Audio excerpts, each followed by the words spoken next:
inicio a nuestra reunión número 256 del Grupo de Interés Cultural de Sejimín, citada para el martes 8 de junio a las 6 de la tarde. Nuevas sustancias psicoactivas, mito o realidad. Y nuestro invitado de hoy es el académico Camilo Uribe Granja. Y la moderación nos la va a hacer la doctora Yalila Andrea Ordóñez Sarama. Bueno, ambos tienen unas hojas de vida espectaculares. Voy a tratar aquí de resumirlas. Iniciamos con Camilo Uribe Granja. Nació en Bogotá, estudió y es médico cirujano del Colegio Mayor de Nuestra Señora del Rosario y posteriormente especialista en toxicología clínica en la Universidad de Buenos Aires, Argentina, con un título convalidado por Ascofame. Posteriormente hizo una especialidad en gerencia hospitalaria en el ESAP, también una especialidad en alta gerencia en seguridad social en salud, en el ESAP también en el 2000, es magíster en docencia universitaria del Colegio Mayor de Nuestra Señora del Rosario, magíster en alta sociales de la Universidad Alcalá de Henares en Madrid, España, y doctor en ciencias políticas en la Universidad de Valencia, España. Ha tenido muchos cargos públicos, pero resalto para mí, pues, uno muy importante. Fue director general del Instituto Nacional de Vigilancia de Medicamentos y Alimentos, el INVIMA. En el ejercicio privado, muchos cargos. Uno fue gerente y director científico de la Clínica de Toxicología Guillermo Uribe Cualla, fundada por su padre. Camilo viene de una familia de abuelo toxicólogo, padre toxicólogo, y director científico de la Fundación Unidad Integral de Toxicología, director médico de la editorial Maldonado, Fundación y la Diva. En cuanto a su vida académica y docente, pues impresionante lo que es profesor de la Universidad de Ciencias de la Salud del Hospital San José, jefe de cátedra de toxicología de pregrado, profesor en la Pontificia Universidad Javeriana en Ciencias Jurídicas y Económicas en el Departamento de Derecho Penal, el jefe de la Cátedra de Medicina Legal y Psiquiatría Forense en la Universidad Jorge Tadeo Lozano, una especialización en salud ocupacional, profesor en la Cátedra de Toxicología en la Fundación Universitaria Luis Amigo, Universidad Cooperativa de Colombia, en la especialización en gerencia hospitalaria, profesor de cátedra, profesor invitado en la Universidad de Carabobo, en Valencia, profesor invitado en Harvard Medical School en farmacoeconomía y como en sociedades científicas, y somos compañeros.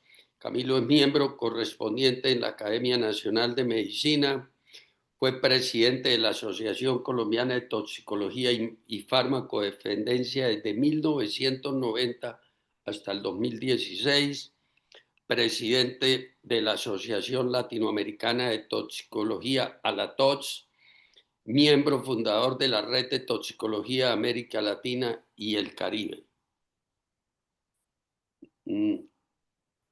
Es miembro de muchísimas sociedades científicas, de la Española de Toxicología, de la Argentina, de la Argentina de Medicina Legal, de la Venezolana de Medicina Forense, de la Sociedad Ecuatoriana. Tiene 45 investigaciones y más de 100 artículos publicados, varios libros, 2 libros de la especialidad y coautor en más de 25 textos y guías. Ha sido conferencista invitado en muchísimos congresos nacionales e internacionales y tiene muchísimas distinciones de la Universidad de Antioquia, el reconocimiento de Ascofame, de la Sociedad Latinoamericana de Toxicología, a la TOPS, y la medalla al mérito de la Policía Nacional.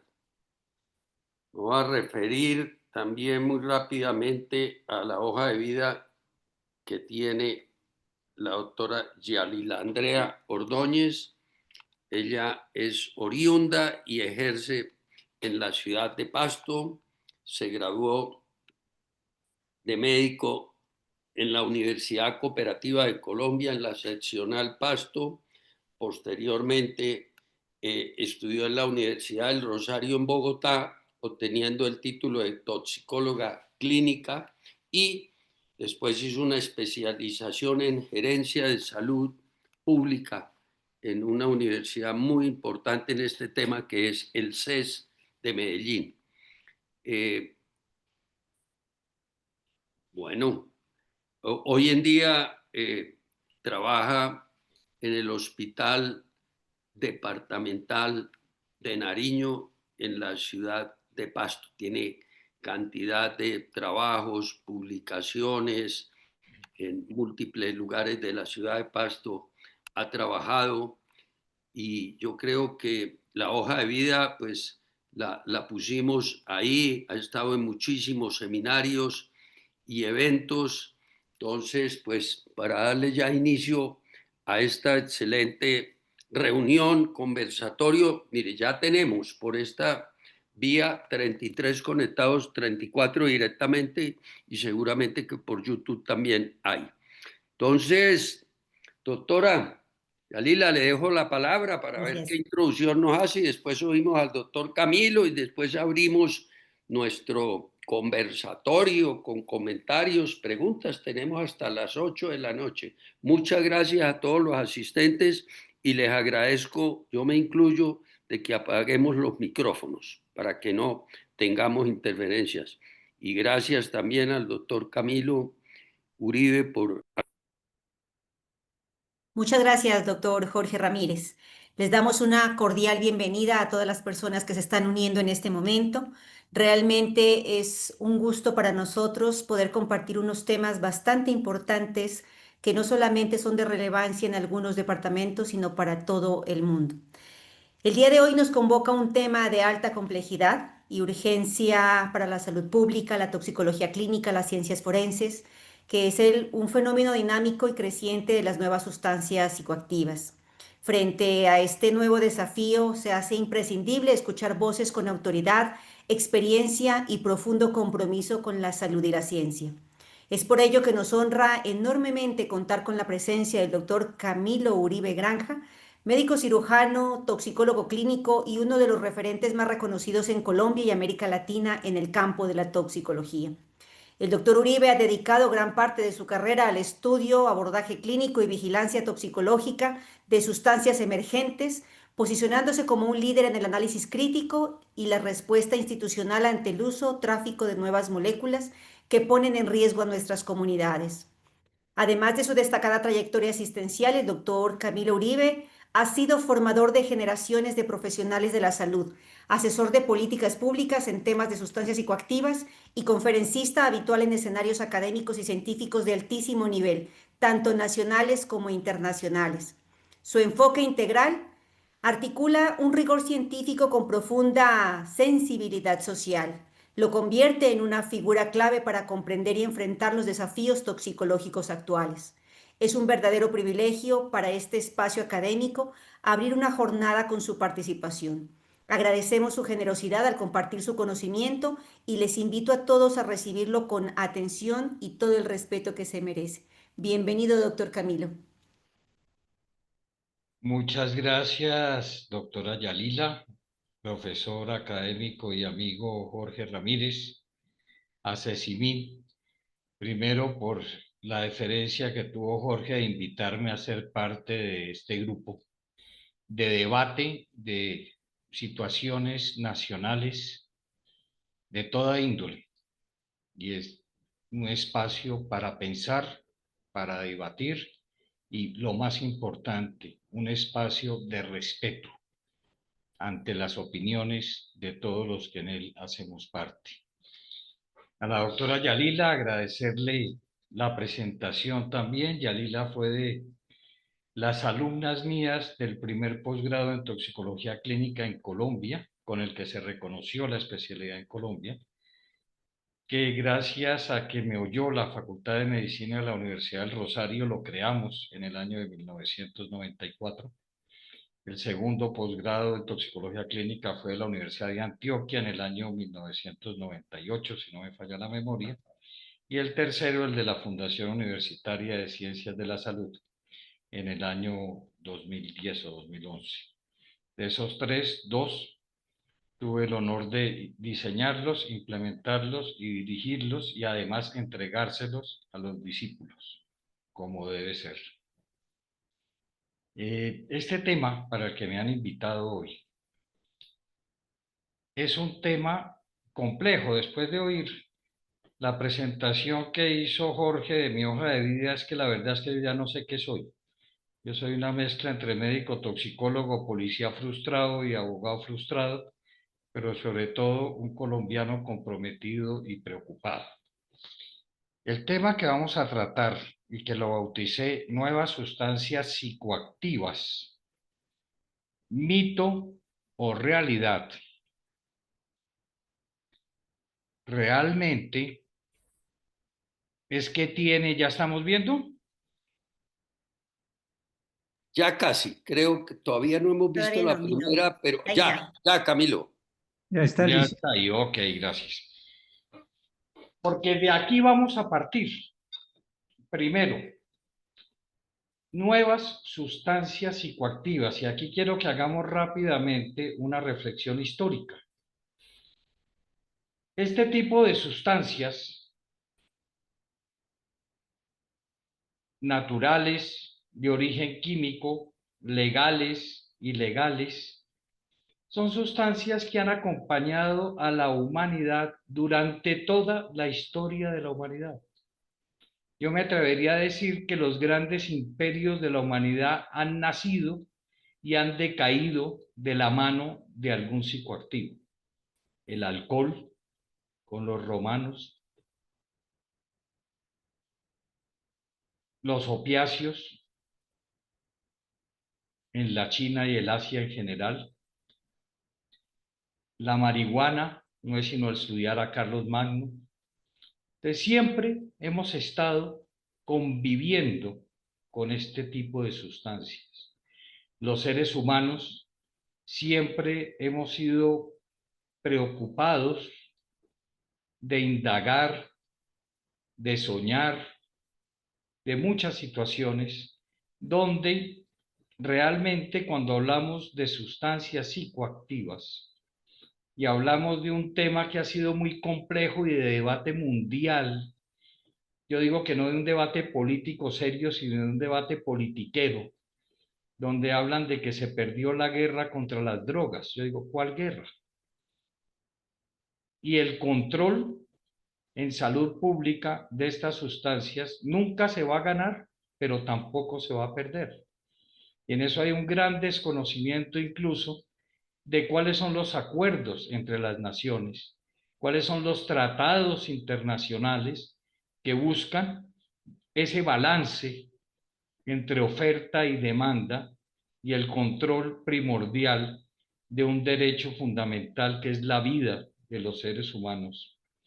Y en el caso colombiano, recuerden que la salud ya no es fundamental por conexidad con el derecho a la vida, sino que constitucionalmente es un derecho fundamental involucrado en el capítulo 1 de nuestra Constitución Política del año 1991, que espero que continúe. Estas sustancias, en general todas, han pasado por análisis pseudocientíficos de denominación.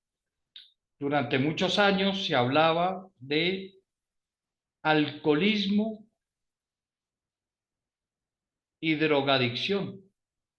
El alcohol por un lado y drogadicción por otra. En algún momento se reunió algo que existe hace muchos años, desde que existe la Organización Mundial de la Salud, se llama un comité de expertos en drogodependencias. Yo todavía tengo mis dudas que alguno podamos ser experto, ahí he estado varias veces. Y se decidió no puede ser drogadicción y alcoholismo, debe ser alcoholismo y farmacodependencia, porque drogadicción se asocia más a medicamentos y una locuratura ahí medio filosófica, y se comenzó a llamar alcoholismo y farmacodependencia, pero el problema y la problemática en salud seguía siendo la misma y crecía permanentemente. Unos 25 años después se reúne el mismo comité de expertos y dice no puede ser alcoholismo y farmacodependencia. Deberían todas reunirse en un solo grupo donde se involucren todas aquellas sustancias que sean capaces de producir ciertos fenómenos en los seres humanos. Aquí no me voy a detener mucho en esto, y nuestra audiencia no es solo médica, y los médicos tenemos dentro de muchísimos problemas. Los más graves es que hablamos y estudiamos para que nadie nos entienda. Entonces voy a ser más sencillo en esto. Esos fenómenos sencillos se llaman tolerancia y dependencia. La tolerancia, fácil de entender: pruebo algo y cada vez necesito más de lo mismo para sentir lo mismo, el mismo efecto. Y la dependencia puede ser de dos formas: psíquica o emocional. Si yo soy tímido, ingiero alcohol, me desinhibo, bailo, me divierto, y la próxima vez que voy a una reunión busco hacer lo mismo, y ahí se me va condicionando mi conducta. Y otra dependencia que es física, más compleja. La sustancia entra en mi organismo, pasa por mi sistema nervioso central, circula en mi sangre, pasa por mi hígado, se convierte en otra cosa, esa cosa a veces se convierte en otra, y finalmente se elimina generalmente por el riñón, por la orina. Y hay un momento en que en la homeostasis del ser humano, el funcionamiento, comienza a requerir esa sustancia. Y si se bajan los niveles de esa sustancia, el ser humano se desespera. ¿Esto por qué lo digo? Porque es que hay más una estigmatización sobre esta problemática, enfermedad, ahora lo llamamos trastorno por consumo, y se cree que esto es una receta de cocina, que todo el que tiene contacto o situación problemática o de salud, física o mental o ambas, con esta sustancia se maneja como una receta de cocina. Lo cogen, lo llevan, lo meten en un centro de rehabilitación, en alguna institución, y a los 3 meses que se lo devuelvan sano. Y esto realmente no funciona así. Como todo en medicina, todos los seres humanos somos únicos. Ahí, y esto para resumirlo, si no, no va a alcanzar el tiempo, llegaron a la conclusión de que se iban a llamar sustancias psicoactivas, independientemente de que fuesen legales, ilegales o de cualquier tipo. Y sustancia psicoactiva, SPA, era toda sustancia o es toda sustancia capaz de producir en el ser humano los fenómenos que les mencionaba. Y ahí viene otro problema para entender: capaz de producir. ¿Eso cómo se debe entender? Que no todo ser humano que entra en contacto con una o varias de estas sustancias va a producir el o los trastornos o la enfermedad que llegan a producir estas sustancias, hasta llegar a comprometer no solo la vida, sino la calidad y la cantidad de vida del ser humano. Es una enfermedad física, mental y social. No solo compromete al enfermo, sino a su entorno más cercano, su familia y su comunidad. Entonces ahí quedaron como sustancias psicoactivas. Yo personalmente, y los casi 15 años que estuve en la Organización de las Naciones Unidas como miembro de la Junta de Fiscalización de Estupefacientes de las Naciones Unidas, que es el órgano cuasi judicial que maneja estos temas, y al que tuve el honor de ser su vicepresidente en un periodo, discutía que no soy amigo de esa palabra, porque ¿qué entiende el común de la gente como sustancia psicoactiva? Para mí no es más que un eslogan del narcotráfico, del crimen organizado. Psicoactivo, ¿qué traduce para cualquier ser humano? Que activa la psiquis. Y yo pregunto, ¿a quién no le interesa psicoactivarse? Y termina siendo una estrategia de mercado. No contentos con el nombre de sustancias psicoactivas, de unos años para acá, comenzamos a observar que ahora se habla de nuevas sustancias psicoactivas. Entonces, antes decía el consumo de spa en los medios de comunicación, SPA. Y analicen ustedes spa. ¿Con qué se confunde spa también? Con fitness, con los gimnasios, con la relajación, con la vida saludable. Entonces, detrás de esos nombres, ¿qué intereses hay?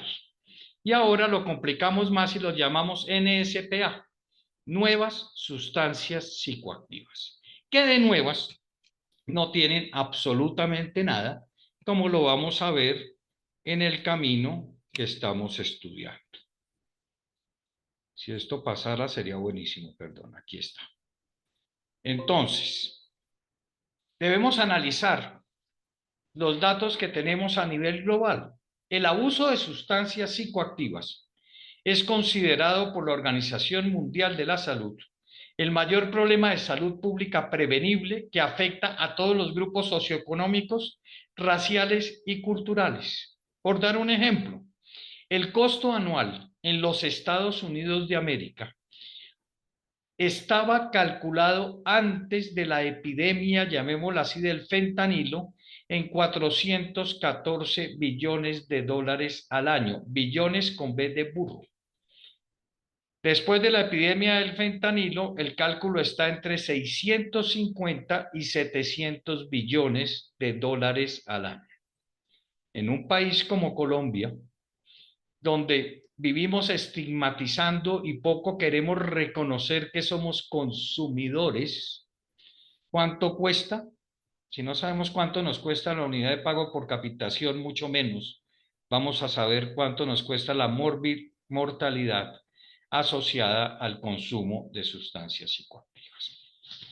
Debemos considerar al abusador de alcohol, y hoy no se llama así, hoy después de llamarlo enfermedad adictiva, la OMS ha decidido que el nombre adecuado del diagnóstico es trastornos producidos por consumo de sustancias. Y así se están denominando, pero vuelvo a lo mismo. SPA, NSPA, trastorno, enfermedad, como lo queramos llamar, lo que tenemos es una grave problemática de salud pública que crece y crece y crece día a día. Lo primero, obviamente, es cambiar la parte de la sociedad o la creencia que tenemos en la sociedad de que es un estigma este tipo de trastorno y lo asociamos es a vicioso, a problema.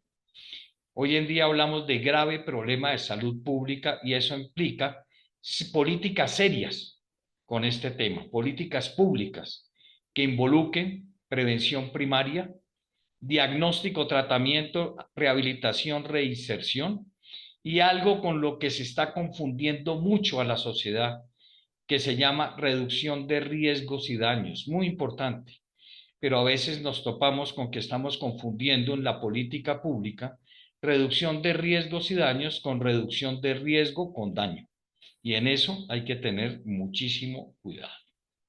Ahora sí, vamos a entrar a hablar de nuestras nuevas sustancias psicoactivas, que de nuevas, vuelvo y les digo, no tienen nada. Provienen muchas de extractos naturales de plantas empleadas milenariamente y otras de principios activos de síntesis química que fueron sintetizados en laboratorios farmacéuticos hace más de 50, 70 años como principios activos estudiando posibles medicamentos, efectos terapéuticos. Muchos alcanzaron a entrar al mercado como medicamentos como anfetaminas, otros ni siquiera entraron al mercado como la heroína, que se sintetizó buscando un analgésico potente que fuese menos adictivo que la morfina. Entonces, de nuevos, realmente no tienen absolutamente nada. Y aquí les voy a mostrar otras dos situaciones que se presentan con este problema y por qué la gravedad del problema ni siquiera nos ponemos de acuerdo. Y es la definición de nueva sustancia psicoactiva, y hay dos definiciones. La de la Oficina contra la Droga y el Crimen de las Naciones Unidas y la de la Organización Mundial de la Salud. Y son diferentes. La de la Oficina contra la Droga y el Crimen habla que se definen como sustancias de abuso ya sea en forma pura o en un preparado, que no son controladas por la Convención Única de Estupefacientes de 1961, la Convención sobre Sustancias Psicotrópicas de 1971, pero que pueden suponer una amenaza para la salud pública. El término nuevas no se refiere necesariamente a nuevas invenciones. Varias de estas sustancias fueron sintetizadas por primera vez hace más de 40 años, sino que son sustancias que han aparecido recientemente en el mercado y que no han sido incorporadas en las convenciones antes mencionadas. Entonces aquí viene un problema. Cuando se dice que son aquellas sustancias que no son controladas por la convención, se están quedando otras que sí son controladas. Y les doy un ejemplo. Para poder incluir una nueva sustancia en la Convención Única del 71, se tarda en promedio 6 años. Desde que se solicita en la Comisión de Estupefacientes, pasa análisis por la Junta de Fiscalización donde yo hice parte, y después de 4 años va a la OMS, donde se demora otros 3 o 4 años para el concepto técnico, y después se incluye como sustancia prohibida. Por esta razón, la Organización Mundial de la Salud habla que son nuevas drogas, tanto naturales como sintéticas, fiscalizadas o no, que se introducen en el mercado, así como nuevas formas de presentación, de consumo, o incluso el gran problema que tenemos en especial en nuestro medio, adulteración. También se consideran como drogas emergentes aquellas que presentan cambios bruscos en los patrones de consumo, como puede ser el resurgimiento o el aumento del uso de drogas con consumos históricos bajos. Es el caso, por ejemplo, del fentanilo. El abuso a fentanilo no es nuevo y era principalmente en trabajadores de la salud, y en especial trabajadores de la salud en unidades de cuidado intensivo, salas de cirugía y servicios de urgencias. Lo que pasa es que ya salió de ahí, y después de unos desvíos que veníamos detectando en el caso colombiano desde el año 2007, se denunciaron, pero no pasó nada, hasta que ocurre lo que está ocurriendo, y lo mismo ocurrió en México y trascendió a los Estados Unidos de América. Entonces, ¿a qué nos vamos a encontrar? A una gran cantidad de sustancias y presentaciones. ¿Para quién es el primer problema? Para los padres de familia, porque no saben qué es lo que tienen o cargan sus hijos. ¿Para quién es el gran problema? Para los médicos en los servicios de urgencias. ¿Qué consumió? Y nos dicen un nombre, que ahora hablaremos, Tusiví. En Colombia no hay Tusiví. Con ese nombre venden otra serie de sustancias que producen incluso mayor letalidad. Entonces, estas nuevas sustancias psicoactivas producen efectos similares a las sustancias tradicionales controladas, produciendo aún mayor riesgo sobre la salud y la seguridad pública. Lo que es evidente, se los voy a mostrar ahora en una gráfica, se ha producido un mercado acelerado a nivel mundial con una gran disponibilidad, y los reportes de alertas tempranas son reportes de consumo y de múltiples emergencias por uso que incrementan la morbimortalidad. Y a esto súmele el desconocimiento del personal de salud en nuestro medio y la falta de tecnología a la mano para poder identificar rápidamente con qué tenemos a estas personas intoxicadas en sobredosis. Son drogas de diseño, son etiquetadas como no para el consumo humano, no son nuevas, están volviendo a aparecer, tienen poca información científica, su toxicidad había dejado de ser estudiada hace muchos años, y sus efectos van a ser por uso prolongado, por uso agudo. Las dosis letales no las conocemos muy bien y la mayoría no tienen un historial como tal de uso médico. Aquí miren el crecimiento exponencial hasta septiembre del año 2023. 141 países y territorios del mundo habían informado a la Oficina contra la Droga y el Crimen de las Naciones Unidas la aparición de un total acumulado de 1.228 nuevas sustancias psicoactivas individuales. Ahora tengamos en cuenta que lo que sale al mercado es mezclas y adulteraciones de unas con otras. Vemos como en el 2013 teníamos 251, en el 2023 1.228, y seguimos creciendo. Ahora, ¿cómo están distribuidas esas nuevas sustancias psicoactivas? Básicamente podríamos dividirlas en estos grupos: estimulantes, cannabinoides sintéticos, alucinógenos clásicos, opioides sintéticos, sedativos hipnóticos, disociativos.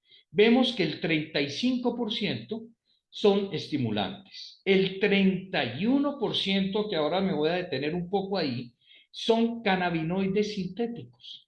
Cannabinoides sintéticos producidos en el laboratorio. No están fiscalizados, es decir, no son controlados y no son prohibidos. Su mercadeo, ¿por dónde lo hacen? Por la internet.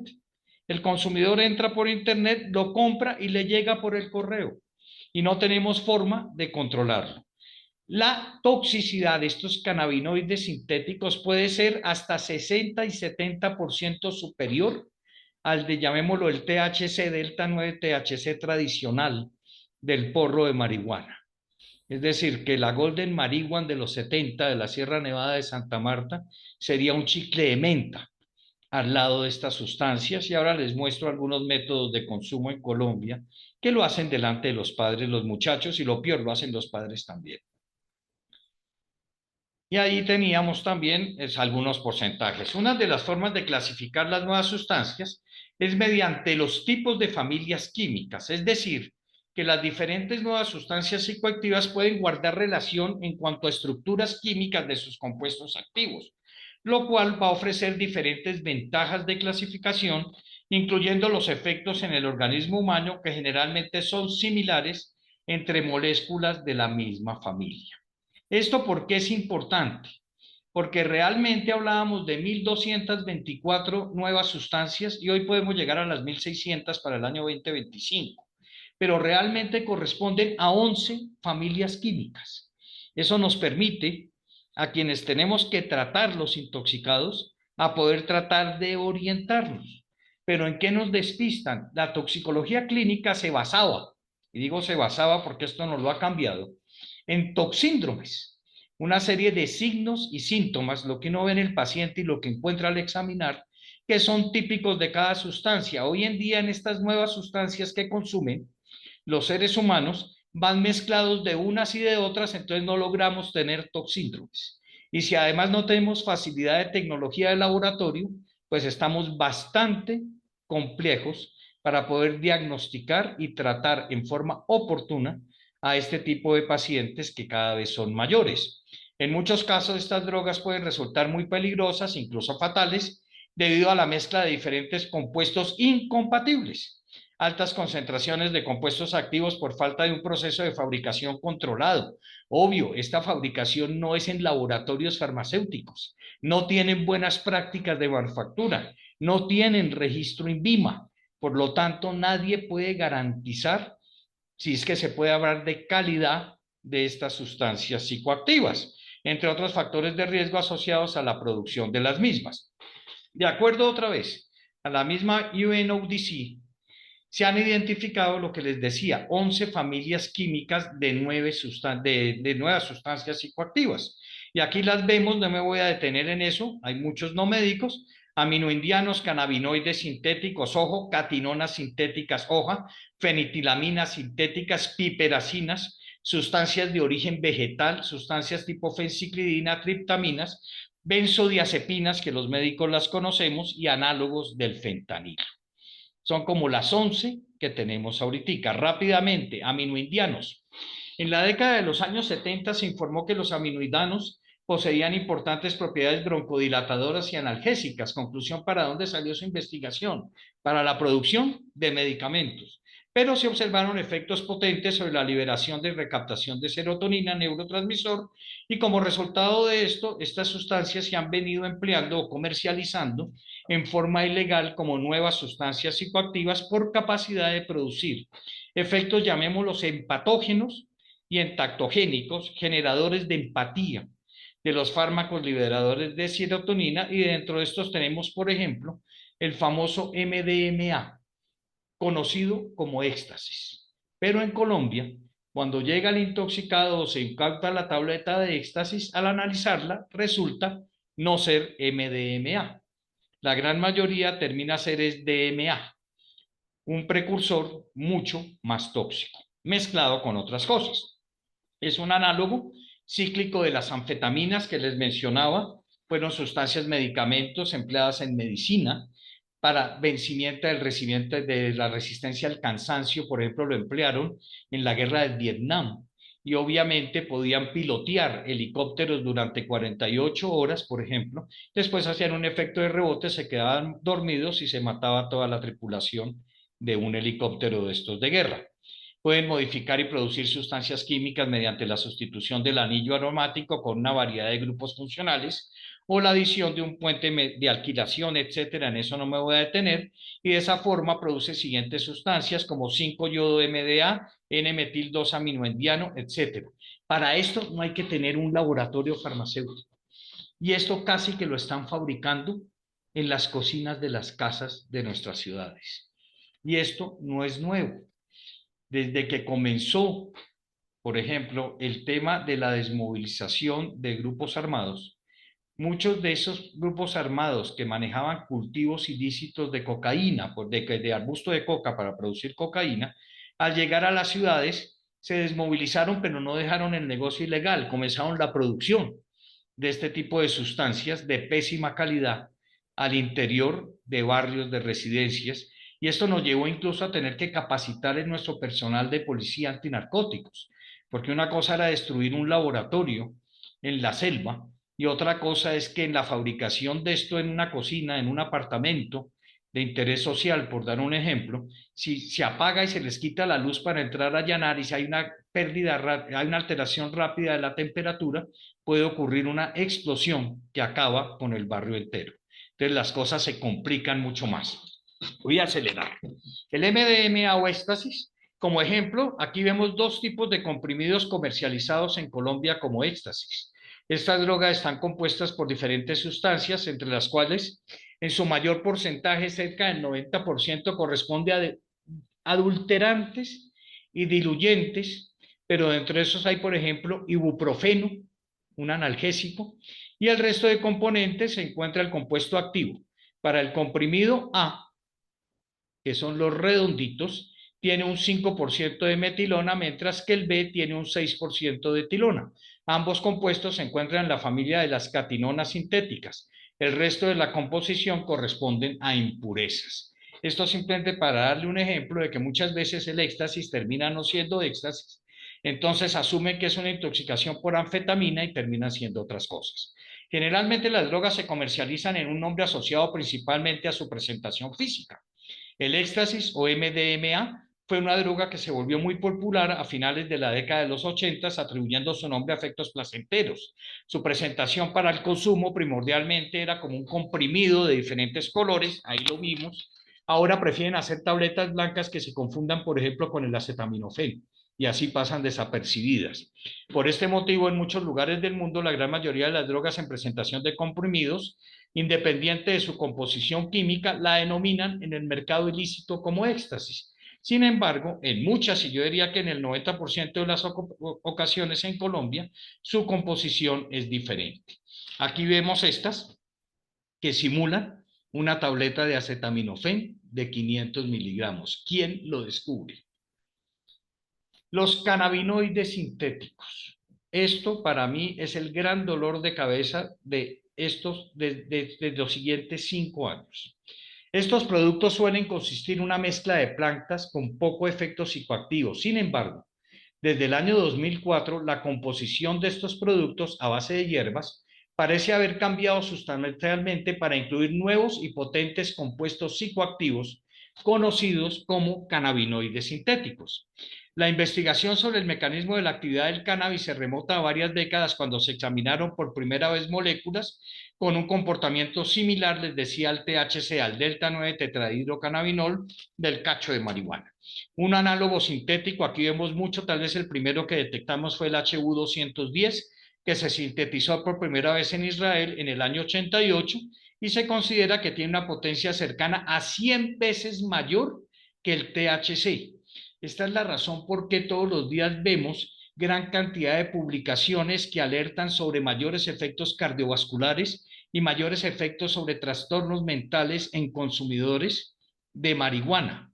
Pero es que no estamos hablando de la marihuana de los 70s. Estos cannabinoides sintéticos ya están vendidos en Estados Unidos y otros países, incluido Colombia. No están fiscalizados, no son ilegales. Los cannabinoides sintéticos se agregan al material vegetal remojándolo o rociándolo. ¿Qué pasa? El cannabinoide sintético es líquido, pero la cultura en Colombia y en nuestros países es todavía de la hierba. Entonces, ¿qué es lo que hacen? Por ejemplo, usan y trituran orégano y al orégano le mezclan el cannabinoide sintético para que lo vendan y lo puedan fumar. Y el líquido lo venden para que lo fumen por vapeadores. Entonces, ven al muchacho de 14, 15, 16 años o la niña vapeando, dice, está vapeando tabaco. No, señor, está vapeando cannabinoide sintético de altísima concentración y que no genera ningún tipo de olor. Entonces, lo pueden estar haciendo en las narices del que sea. Entonces, pero en algunos casos tiene una forma sólida, polvo cristalino, se agrega el material vegetal, da lugar a una mezcla no homogénea y se vende con diferentes nombres: Spice Gold, Spice Silver, Spice Diamond, K2, Bliss, Back, Mamba, Bombay, Blue, Blaze, Gin. Ustedes ven todos estos nombres, son nombres que le llaman la atención especialmente a la juventud y que están asociados con cierto tipo de música o con los nombres de bandas o de ciertos músicos de esa música. Por lo general se fuman, pero también se ha informado de su uso por vía oral. Aquí vemos lo que ocurre en nuestro medio. Llega el cannabinoide sintético, cogen el polvo, por ejemplo, fabrican una solución con acetona, le trituran orégano, material y le dan un saborizante o un colorante y queda listo para la distribución. Aquí vemos dentro de estos cannabinoides sintéticos, no me voy a detener, pero que tengan en cuenta este tipo de presentaciones, porque esto se lo pueden encontrar de pronto en la maleta o en el cuarto o en la mesa de noche de algún adolescente o adulto joven. Ahora los adolescentes son desde los 7 años y los adultos jóvenes hasta los 49. Aquí tenemos ya otro grupo, y sigo acelerando, las anfetaminas y las catinonas sintéticas, que son estimulantes. Las catinonas sintéticas es lo que se conoce como las beta-ceto-fenilatilaminas y químicamente similares a las anfetaminas y a las metanfetaminas, las anteriores. La catinona es el principal ingrediente activo y no es nuevo, de las plantas del cat. Recuerden que el cat es un alcaloide que, por ejemplo, mientras los indígenas americanos mascaban hoja de coca, los africanos y ciertos grupos asiáticos mascan cat. A medida que migraron hacia Europa Occidental, llega la costumbre del cat y a partir del cat comienza ahora en una forma indiscriminada la fabricación de las catinonas sintéticas. Aquí tenemos que un análogo del MDMA fue la primera catinona sintética modificada, que la alerta la dio el Observatorio Europeo de Drogas en el año 2007. Fíjense que es muy similar a la época que en países como Colombia comenzamos a generar las alertas sobre consumo de drogas sintéticas. Y estamos en el 2025 y hasta ahora vemos que se prenden las alarmas con este famoso NSPA. Aquí podemos ver una serie de historias sobre ellas que no me voy a detener, pero que nacen de un alimento vegetal. También hubo una gran discusión mucho tiempo con las famosas sales de baño o limpiacristales, que generalmente se venden en forma de polvo, píldora o cápsula, la mefedrona, que también viene ahí del cat, la metilona. Por lo regular están disponibles como polvos blancos o marrones o en forma de píldoras, que a menudo se venden como éxtasis y no son éxtasis. La mayoría de los derivados sintéticos se ingieren, pero pueden inyectarse. Entonces ya llegamos a otro punto. Ya no solo viene tableteado, sino viene ingerido, lo mezclan en alimentos o en tortas, o también se lo inyectan. Entonces, en el caso de los médicos que estamos acá, siempre en estos pacientes hay que descartar, hay que desnudar el paciente y buscar signos de venopunción. La mefedrona se suele insuflar, inyectar, ingerir por vía nasal, tragar, es decir, por donde la quiera, y el consumidor habla de un bombardeo, es decir, mezclado con una bebida, generalmente una bebida estimulante o una bebida alcohólica. Las catinonas sintéticas actúan predominantemente como estimulantes del sistema nervioso central. Está mediada por acciones de la dopamina, los anteriores era serotonina, y la noradrenalina y también serotonina, imitando efectos de drogas tradicionales como la cocaína, la metanfetamina y el éxtasis. Anfetaminas, LSD y feniltelaminas son estimulantes alucinógenos clásicos. Hasta ahí teníamos estimulantes. Aquí le sumamos la psicodislipsia o el efecto alucinógeno severo. Las feniltilaminas son una clase de sustancias con efectos psicoactivos estimulantes documentados e incluyen anfetaminas, metafetaminas, MDMA, todas las cuales están controladas, ya lo sabemos. Algunos anillos incluyen sustancias de anillo sustituido, como se llaman el 2C, anfetaminas de anillo sustituido como la serie D, ahí tenemos DOI, DOC, benzodifuranos como el bromo, ahí está el 2CB-Fly, y otras como metoxianfetamina, PMMA. La Oficina contra la Droga del Crimen ha hecho incautaciones de esta sustancia que se notificaron por primera vez en los Estados Unidos y en Europa en el año 2009. Varios países de diferentes regiones, entre esas nosotros, ya venimos informando con frecuencia sustancias como DC, 2C y 4FA, PMA y otras feniltilaminas notificadas cada vez más desde el año 2011 y cada vez aparecen más y más y más y más. Entonces, a medida que se van detectando algunas, aparecen nuevas variantes, no tenemos ni siquiera pruebas para poderlas detectar. Los perros que los usábamos tampoco saben hacer este trabajo. Tenemos que tienen diferentes nombres en las calles. Para algunas, por ejemplo, incluyen esos nombres que ven ustedes ahí, pero no me voy a detener en esos, pero sí tengan en cuenta que se venden comúnmente en forma de polvo, mientras que las dosis orales vienen en un pequeño trozo de papel secante. Están disponibles como las sustancias D para ingestión por la vía más común de estas sustancias y se pueden colocar ese papel adherente en la conjuntiva ocular, debajo de la lengua, incluso en mucosa anal o mucosa vaginal, causando también lesiones importantes con alteraciones severas en estas mucosas que son supremamente sensibles. Y muchos terminan vendiéndoselos como LSD. En Colombia no hay LSD. La mayoría actúan como estimulantes del sistema nervioso central o alucinógenos. Dentro de estas vemos algunas presentaciones y aquí vemos el primer despiste que hacen. 2CB y no es 2CB. Piperacinas. Para los médicos recordamos que dentro de las piperacinas que tenemos, algunos antihelmínticos. ¿Quién podría imaginarse que a partir de principios activos de medicamentos sencillos antihelmínticos, el mercado ilegal puede llegar a transformar moléculas para producir sustancias ilegales? Se han descrito como productos farmacéuticos fallidos, la gran mayoría de ellas. Algunas empresas habían evaluado algunos agentes terapéuticos potenciales, pero esos nuevos usos nunca se comercializaron.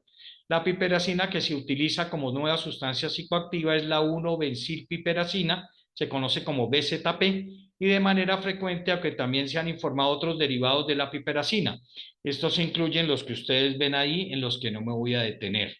Arrancan utilizando principios activos o materia prima de uso farmacéutico. Después, principio de uso químico. Y por último, incluso logran extraerlos de principios activos para fabricación de sustancias de limpieza. Entonces, calculemos todos los efectos colaterales que ocurren en un ser humano. Sobre todo las que vienen de manufactura asiática, made in China, son de las que menos sabemos finalmente qué es lo que tiene su componente. Se venden con frecuencia como éxtasis o como 2CB. Algunos de los nombres genéricos de estas sustancias incluyen las píldoras del ánimo, tónicos sociales o las píldoras de la happy party o píldoras de la fiesta. Este último término se utilizó para comercializar BZP en Nueva Zelanda y otros nombres de calle ocurren todos estos que tienen ustedes ahí. Es que me voy a ver con Pip Love, papá. Ah, bueno, que te vaya bien. Y quedamos exactamente en las mismas. Hay otras sustancias de origen vegetal que se han detectado, muchísimas de ellas psicoactivas, que son utilizadas como drogas de abuso y no se encuentran fiscalizadas. Ya mencionamos el CAT, tenemos el Kratom y tenemos una que crece silvestremente en México, que es la Salvia divinorum. El cat es el arbusto de cat, se conoce como Cata edulis, de la familia de las calatráceas, es una planta originaria del Cuerno de África y de la península arábiga, ya se los había mencionado. Masticar cata es una costumbre social, también ya lo mencioné. La catinona y los alcaloides de la catina, después de masticar, van a producir los efectos sedantes en estas personas. Los componentes activos de la planta se aislaron en los siglos 19 y 20, un alcaloide conocido como catina, y se identificó por primera vez en 1887 la catina y en 1930 la catinona. Y a partir de 1975 comienzan a aparecer sustancias. Los nombres en las calles para el cat incluyen estos: Gat, Gat, Chat, Mira, Murungi, té árabe o absinio. Debido a la degradación de la catinona, las hojas deben consumirse poco después de la cosecha y por lo tanto las hojas frescas son la forma preferida de uso en su uso tradicional histórico. Pues ya sabemos que hay preparaciones a partir de esto. El catrom, aquí lo tenemos, Mitragynia speciosa cor, de la familia de una rubiácea. Es un árbol grande que se encuentra en las regiones tropicales y subtropicales del sudeste asiático. Tailandia es el mayor productor, se conoce como kratom y se encuentra en todo el país, pero predominantemente en el sur, aunque el cultivo se cosecha, está prohibido, pero aquí llega. Contiene muchos alcaloides que incluyen estos que ven ustedes ahí. Por trabajadores y agricultores lo usan ya en forma de abuso y hoy en día ya hablamos de ella como nueva sustancia psicoactiva, ya que tiene unos efectos farmacológicos similares a los opioides, similares a la morfina, y ya está en el mercado mundial. Más recientemente, los productos que contienen kratom se han vendido como incienso por sus efectos psicoactivos, pero las concentraciones de los componentes activos, ahí lo vemos, difieren mucho según la variedad de la planta utilizada, el medio ambiente y la época de cosecha. Entonces entran a una casa donde están quemando incienso y ya debemos preguntando qué se estarán metiendo. Y esta es muy interesante, la Salvia divinorum, de la familia de la menta. Es una planta psicoactiva autóctona de áreas forestales de Oaxaca, en México.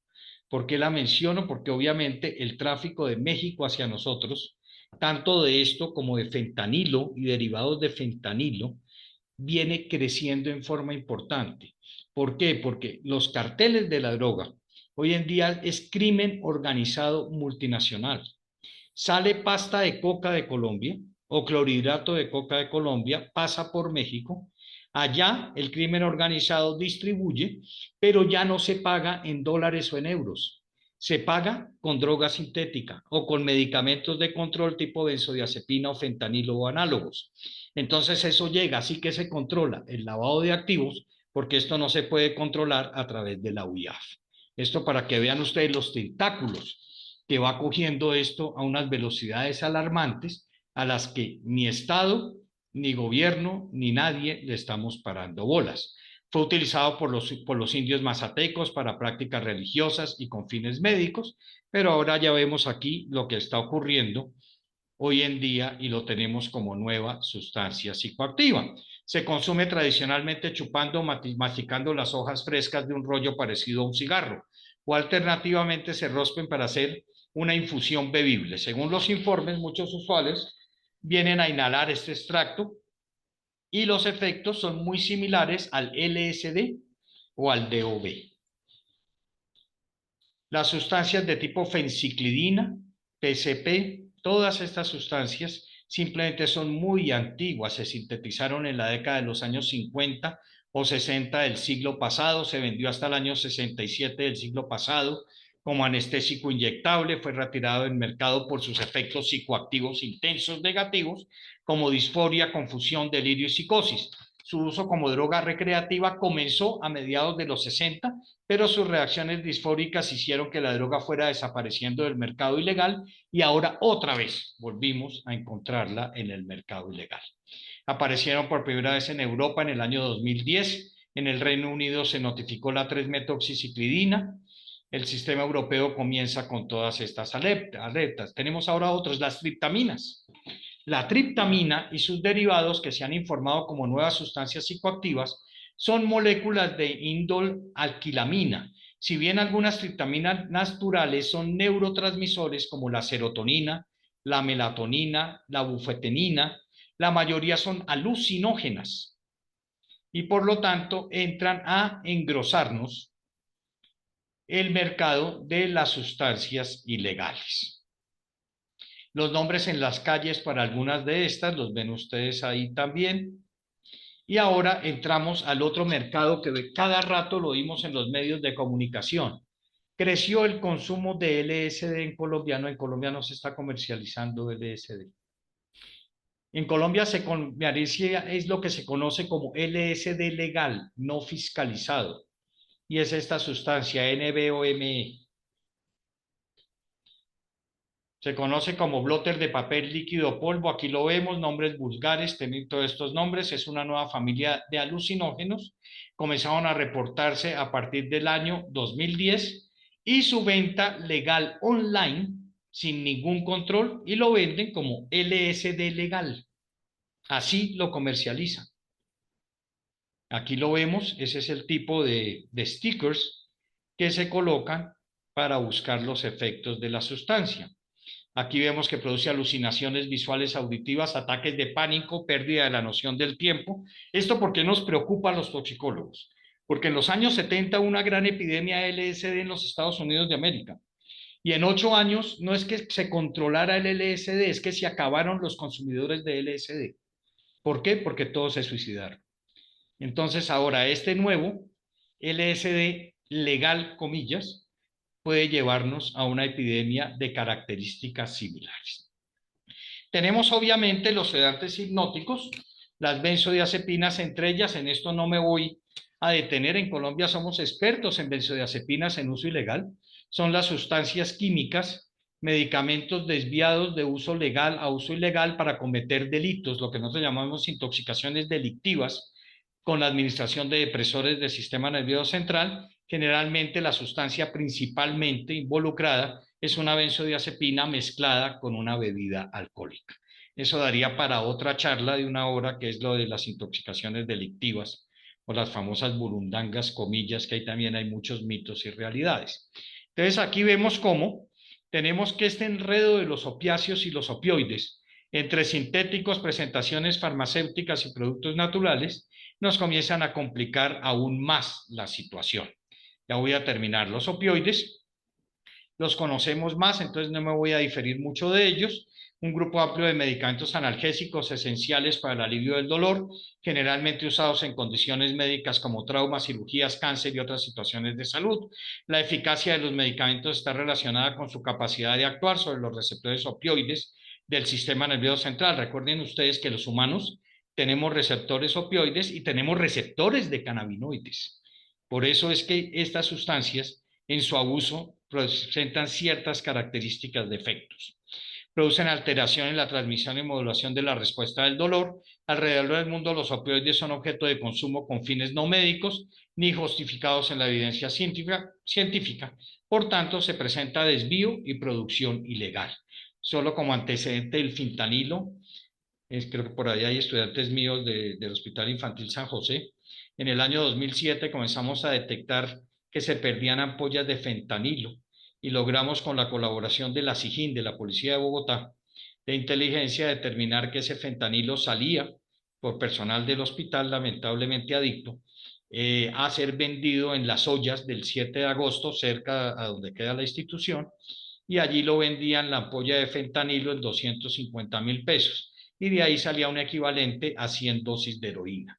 Y eso en el año 2007. Entonces estas alertas que aparecen hoy, eso ya lo habíamos advertido hace más de 15 años. Lo que siempre nos pasa, no parecemos adictos, no aprendemos de nuestras experiencias. Y ahí tenemos todo el lío del fentanilo y ahora de todos los análogos del fentanilo.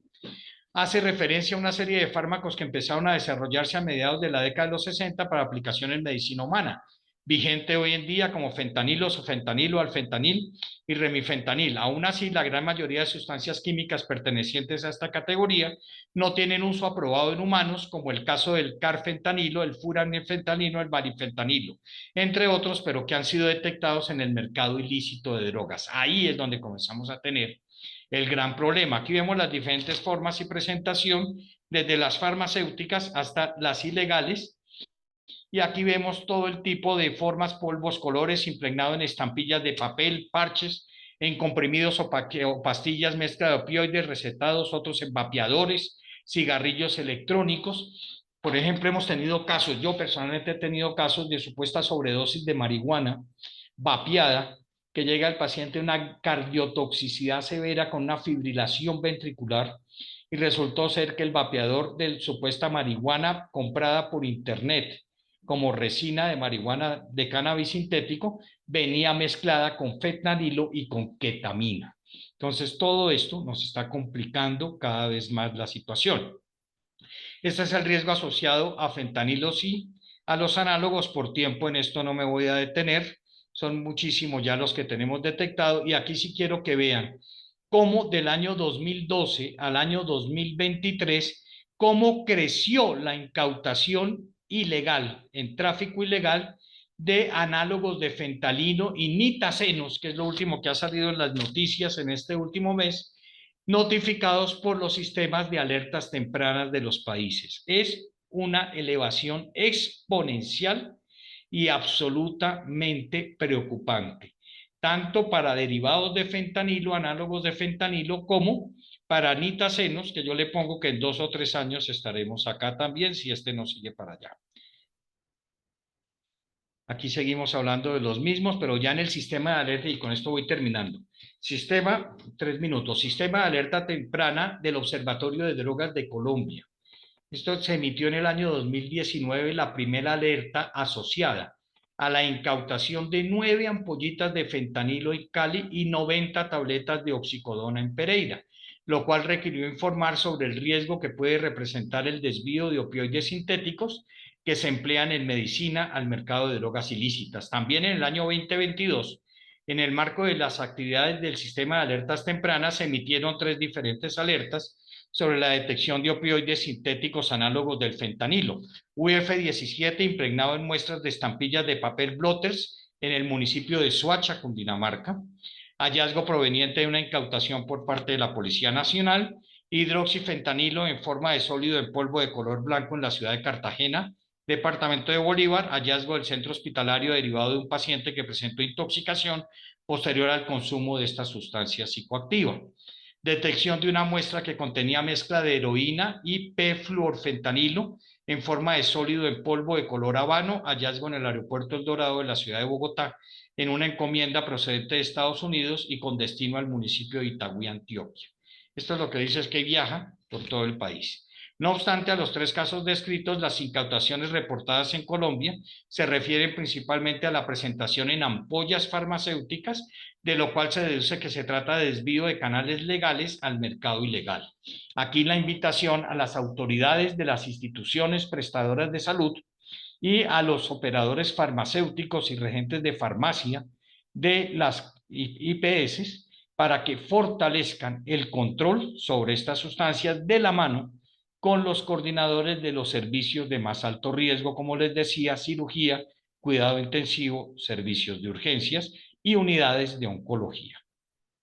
En cuanto a incautaciones de fentanilo y análogos, el observatorio registra 36 casos de incautaciones realizadas por la Policía Nacional del año 18 al año 23. Ahí en ciudades como Bogotá, Medellín, Pereira, Villavicencio, Cartagena, entre otras. Aquí vemos otra situación de reporte de casos, que no me voy a detener, de análisis de fentanilo, y ahí vemos cómo viene esta fabricación. Esto es procedente de México.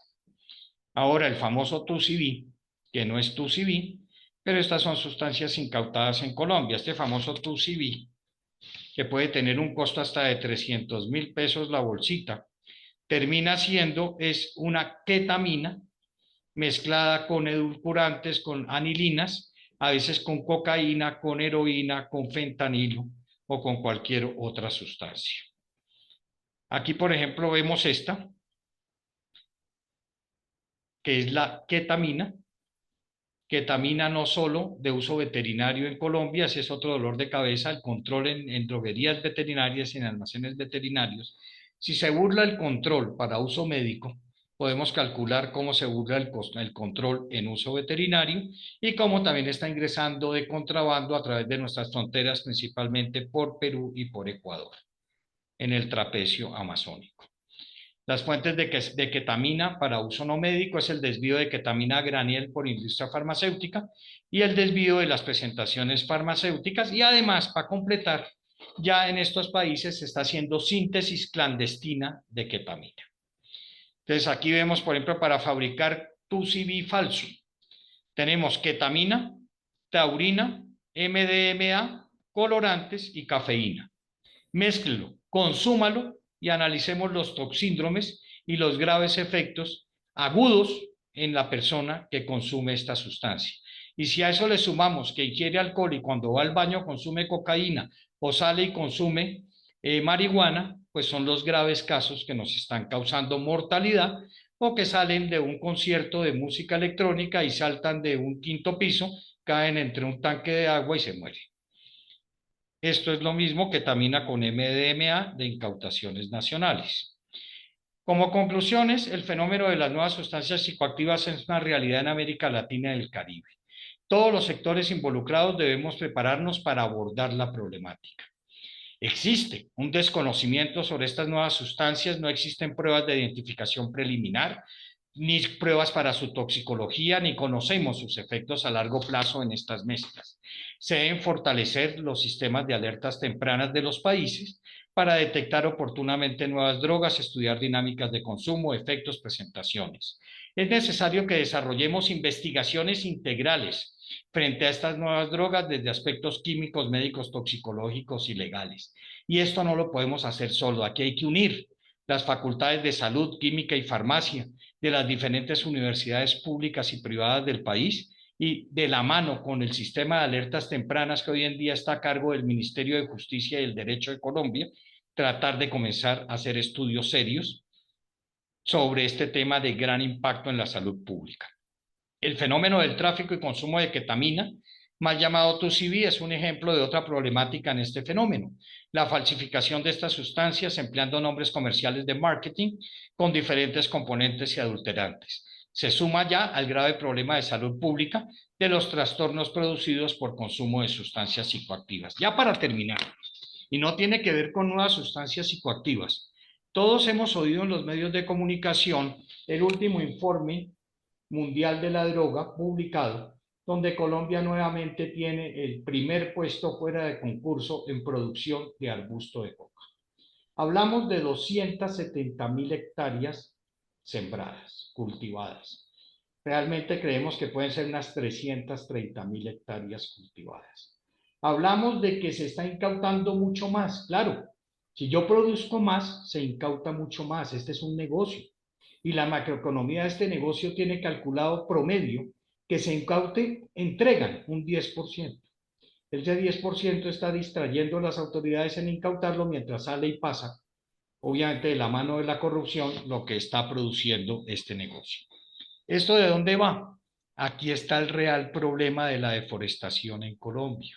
Rápidamente les paso panorámicas. Para cultivar una hectárea de arbusto de coca requerimos destruir 4.5 hectáreas de bosque tropical colombiano. A eso sumémosle que para cultivar la coca se requiere que apliquen pesticidas, no son tierras aptas para el cultivo. La mata se enferma. Esto es rápidamente todos los plaguicidas, legales e ilegales, que se usan para mantener el cultivo de la coca. ¿Alguien está estudiando esto? Lo único que fue claro es que se prohibió pescar glifosato para controlar el cultivo, pero esto abajo de lo que conocíamos antes de suprimir la erradicación manual y aérea, no sabemos cuántos millones de litros de plaguicidas están cayendo ahí.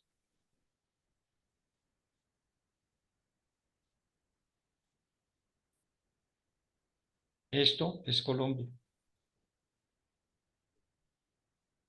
Y no solo hay que producir en los laboratorios, y todos estos precursores quedan en las selvas y van a nuestros lechos acuíferos. Esta es la otra cara de la moneda que no se muestra. Cementerios de productos químicos en nuestras selvas tropicales colombianas. Y nuestro colombiano agricultor, amenazado y extorsionado, sigue siendo igualmente pobre. Las necesidades básicas insatisfechas siguen iguales. pero no falta la antena satelital, la gran cantidad de licor, cigarrillo y prostitución, entre otros.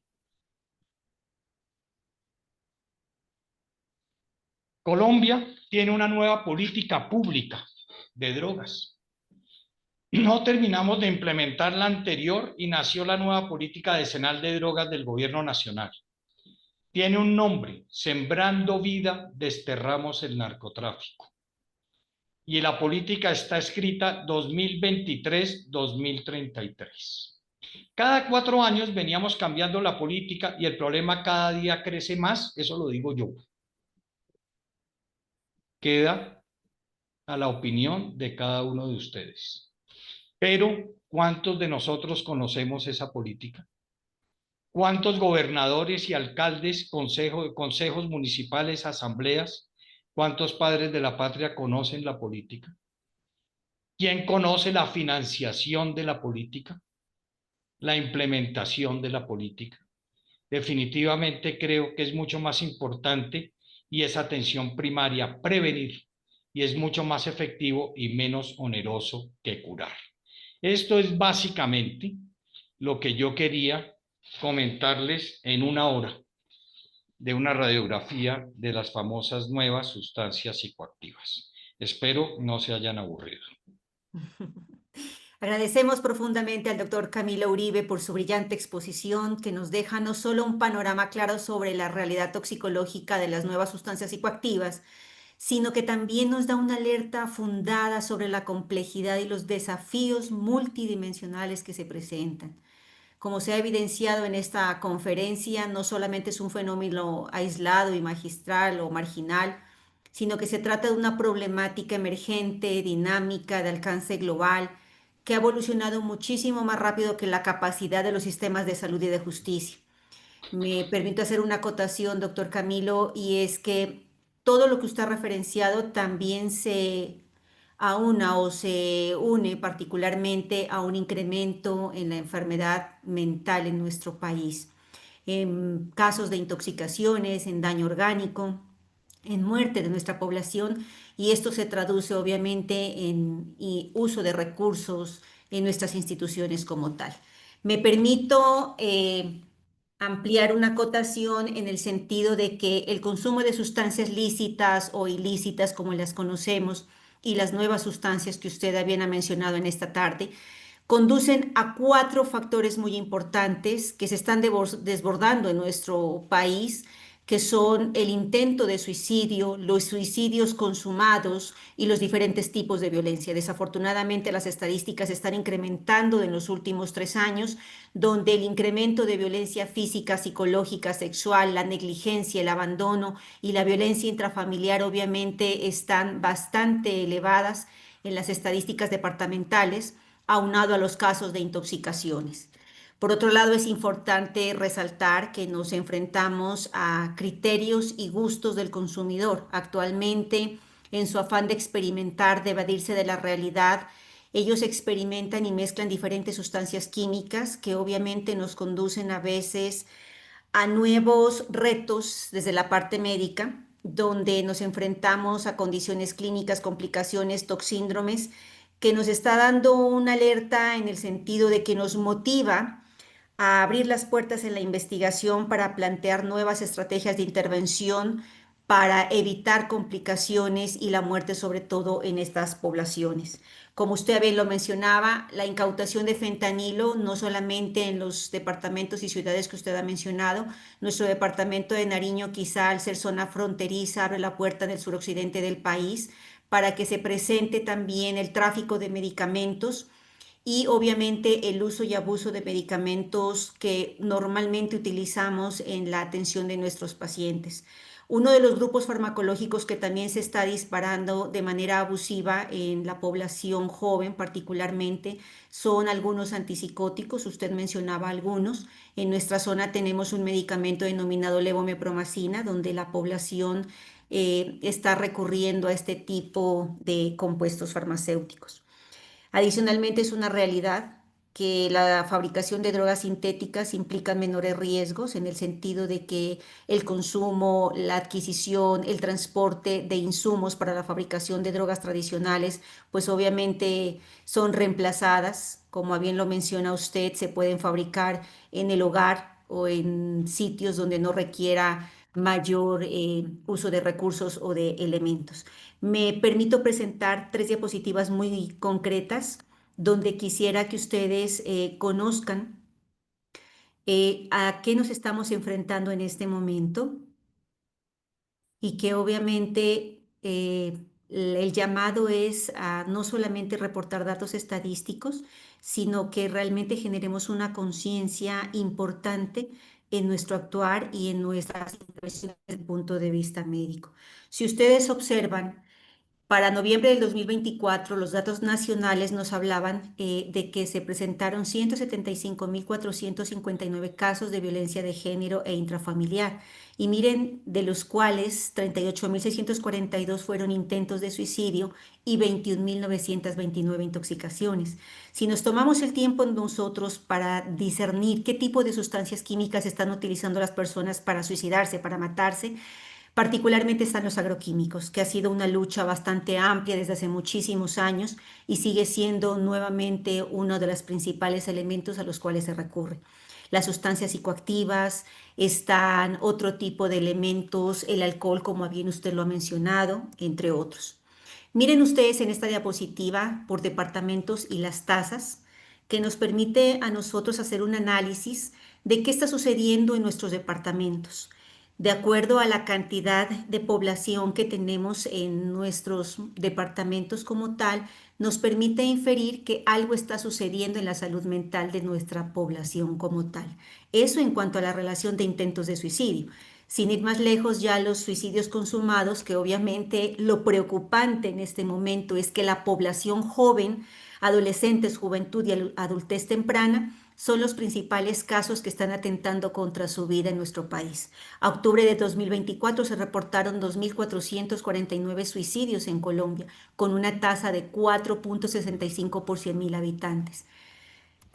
Seguido de las violencias a nivel nacional, como lo mencionábamos, 175.459 casos de violencia donde las mujeres, los niños son los más afectados. Preocupante que el 80,16% involucre a infantes y adolescentes.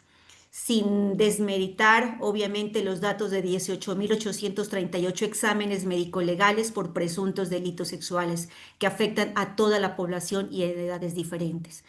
Si vamos un poco más allá, miremos cuáles son las causas por las cuales nuestros jóvenes menores de edad están ingresando al sistema de responsabilidad penal para adolescentes. Miren ustedes el comparativo de Cundinamarca, Atlántico, Cauca, nuestro departamento Nariño y los casos que están registrados. Dentro de las principales causas está el hurto, el tráfico, fabricación de estupefacientes, la violencia intrafamiliar, las lesiones personales, el abuso carnal abusivo, la receptación, el homicidio y otro tipo de delitos. Otras causas, la omisión, negligencia, violencias, falta de responsables, alta permanencia en calle, el abandono, el maltrato. Miren que todo esto se relaciona particularmente con todo lo que hemos hablado en la tarde-noche del día de hoy. Sin más, las intoxicaciones, 21.929 intoxicaciones en 2024 hasta 29 de noviembre. Miren ustedes los departamentos y muchos de ellos se relacionan al hacer los análisis estadísticos donde nos permite ver que tanto intoxicaciones, consumo de sustancias psicoactivas y violencias son similares en varios departamentos y que van casi a la par, siendo el uno concadenante del otro. Los plaguicidas, las sustancias químicas, los psicoactivos, los fármacos, los solventes, los gases, son algunas de las principales sustancias que se encuentran involucradas en intoxicaciones y sobre todo en nuestro departamento, que al ser zona fronteriza, pues obviamente es mucho más fácil. Algo importantísimo, nos tomamos el trabajo de hacer un análisis en último cuatrenio y miren que casi siempre aparecen las mismas sustancias involucradas, pero actualmente no estamos ahondando un poco más en las nuevas sustancias psicoactivas que están siendo involucradas y detectadas a nivel nacional. ¿Esto a qué nos conlleva? A que realmente necesitamos actualizar muchísimos laboratorios a nivel nacional que nos permitan identificar sustancias como tal para poder proponer planes de tratamiento y obviamente intervenciones más oportunas. Vuelve y juega la caracterización de intoxicaciones, por ejemplo, en nuestro departamento. Está relacionado también a nivel nacional. Mire que no difiere mucho la población de adolescentes, jóvenes y adultos tempranos. Esto finalmente nos conlleva a que realmente son trabajos articulados, que desde la parte médica, la parte social, la parte de salud pública y la parte de los entes de control a nivel nacional, debemos encaminar acciones que nos permitan incidir un poco más en este tipo de comportamientos y no solamente estar presentando estadísticas donde las políticas de salud pública realmente pueden ser muchísimo más efectivas. Muchas gracias. A continuación, les damos la palabra a nuestros asistentes. Si alguien tiene algún comentario, alguna acotación al respecto. Doctor José Alirio Risueño, desde la ciudad de Pereira. Muy buenas noches. ¿Me confirma, por favor, si me escuchan, doctora Yarila? Sí, se le Muy escucha. bien. En primer lugar, es un honor para mí como médico especialista en epidemiología estar aquí con ustedes, saludando a mi gran maestra de la medicina, la doctora Yarila Andrea Ordóñez Arama, y al maestro de mi maestra, el doctor Camilo Uribe, con quien tuve la oportunidad de estrechar su mano en una ocasión en Pasto, en un evento que justamente organizó la doctora Yarila. Desde la perspectiva como epidemiólogo, respecto a las estadísticas que presenta la doctora Yalila, es importante enfatizar los retos o brechas que tenemos los vigilantes en la salud pública, que precisamente somos los epidemiólogos. ¿En qué sentido? En primer lugar, en la configuración de lo que vigilamos.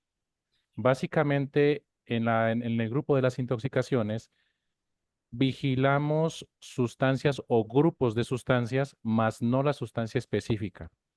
O sea, no, el diagnóstico de toxídromes, que es el clásico que emplean los toxicólogos clínicos, es la herramienta con la que contamos básicamente los médicos para poder reportar los casos a Civigila cuando se presenta un paciente con una toxicidad aguda. Pero en realidad no ahondamos mucho en determinar o detectar exactamente o específicamente cuál fue el tóxico involucrado. Entonces, esa es una primera limitación que tenemos a partir de los datos epidemiológicos, que precisamente es una crítica que precisamente desde la toxicología clínica es realizada la epidemiología en nuestro país. En segundo lugar, es importante destacar que el análisis epidemiológico de este evento, sobre todo en la parte de Civigila, se desglosa en dos grupos, que son los que precisamente la doctora Yalila destacó bastante bien: los intentos de suicidio y los suicidios consumados, porque al obtener la estadística de intoxicaciones, estos eventos desde la parte de salud pública, desde Civigila, se dividen en esos dos grupos. Tenemos básicamente que las intoxicaciones con intencionalidad suicida, si la condición del paciente es vivo, se notifica el evento como intento de suicidio. O sea, no va en la ficha de intoxicación. Entonces, para que lo tengamos muy en cuenta, doctores. En segundo lugar, si el paciente fallece posteriormente a la causa de la intoxicación, este sí se notifica en las intoxicaciones químicas, en la ficha específica para las intoxicaciones químicas. Entonces, ¿qué es importante tener en cuenta? No todas las toxicidades reportadas en nuestro país provienen específicamente de la ficha de intoxicaciones. En consecuencia, también tenemos que tener en cuenta las que reportan intento de suicidio precisamente con el uso de un tóxico. Finalmente, algo que quiero destacar que indicó la doctora Yalila. Como ustedes observan, las tasas calculadas a nivel nacional a partir de datos brutos de Civigila son datos crudos, son datos brutos sin ajustar, pero que proporcionan una panorámica real, una panorámica real, en tiempo real, de las intoxicaciones en nuestro país. En qué punto quiero destacar?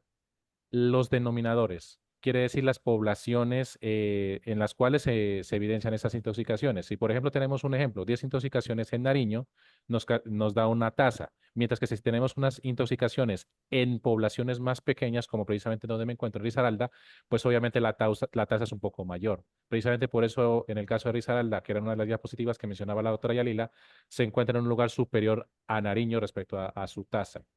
Finalmente, destacar y resaltar la importancia de los agroquímicos, que son un grupo de especial interés en salud pública. De hecho, cuando los epidemiólogos en los hospitales detectamos 2 casos o más de intoxicaciones por ese grupo de sustancias, y específicamente por un órgano fosforado llamado clorpirifos, ¿sí? Por clorpirifos sobre todo, declaramos una situación de brote. O sea, y posiblemente para evitar una epidemia, como lo decía el doctor Camilo. Declaramos una situación de brote de forma súper inmediata a salud pública para contener precisamente la propagación de esa intoxicación en la comunidad y precisamente velar por la salud pública. Entonces, esa era mi acotación y y una última precisión, una apreciación desde la parte de epidemiología que quiero darle a los toxicólogos. Sería muy importante que para poder realizar investigaciones integrales en el tema, sugiero muy respetuosamente como epidemiólogo, se realiza un preconsenso o un consenso inicial de las definiciones explícitas y los grupos de tóxicos involucrados, porque con eso los epidemiólogos tenemos una operacionalización de variables con las cuales podemos apoyarlos en realizar los análisis estadísticos, bien sea por tasas, como lo presentó la doctora, o bien sea con análisis bivariados y multivariados, que son precisamente los que permiten estructurar, por ejemplo, modelos pronósticos, como ya lo hicimos con la doctora Yalila con el tóxico paraquat. Les agradezco mucho su atención. Gracias. Tenemos abiertas las intervenciones. Si alguien más quiere participar, hacer alguna observación respecto a la disertación de esta tarde. Doctor Jorge. No, pues, a ver, yo como ortopedista, imagínese, pero excelente. Camilo, doctora Yalila, toda la presentación, el análisis, una serie de conceptos, pues, nuevos para nosotros que somos médicos, pero no estamos en esta área, algo que definitivamente, pues, tenemos que abrir los ojos. Yo les tenía una pregunta a ustedes, que cómo viene el aumento, por ejemplo, del consumo de estas sustancias en el personal de salud y específicamente en el gremio médico. Yo quisiera que ustedes hicieran un análisis porque para mí sí es preocupante. Sí. Entonces quisiera que habláramos un poquitico sobre este tema, llamémoslo, primero en todo el área de personal de salud y después específicamente en el área Damos médica. la palabra al doctor Camilo y posteriormente a la doctora Ana Salcedo. Gracias, profesor Ramírez. El tema no es nuevo. Cuando ya hablaba de estigma y de tabú, tal vez de los principales tabús con el consumo ha sido los trabajadores de la salud. No solo los médicos, los trabajadores de la salud en general. Y de ahí no se escapan ni el alcohol, ni el tabaco y obviamente las otras sustancias. ¿Qué pasa? Y es un punto de preocupación actual.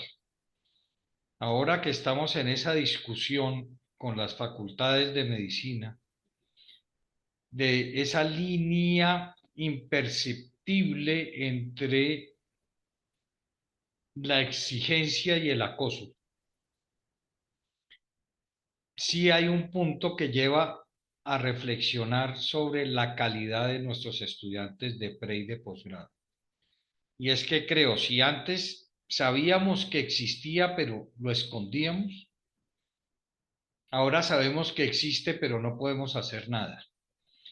Lo primero es, y yo lo he dicho en la Academia Nacional de Medicina, Jorge, muchas veces, tenemos que reflexionar primero sobre los procesos de selección de los estudiantes que van a ingresar a las facultades de salud, no solo medicina.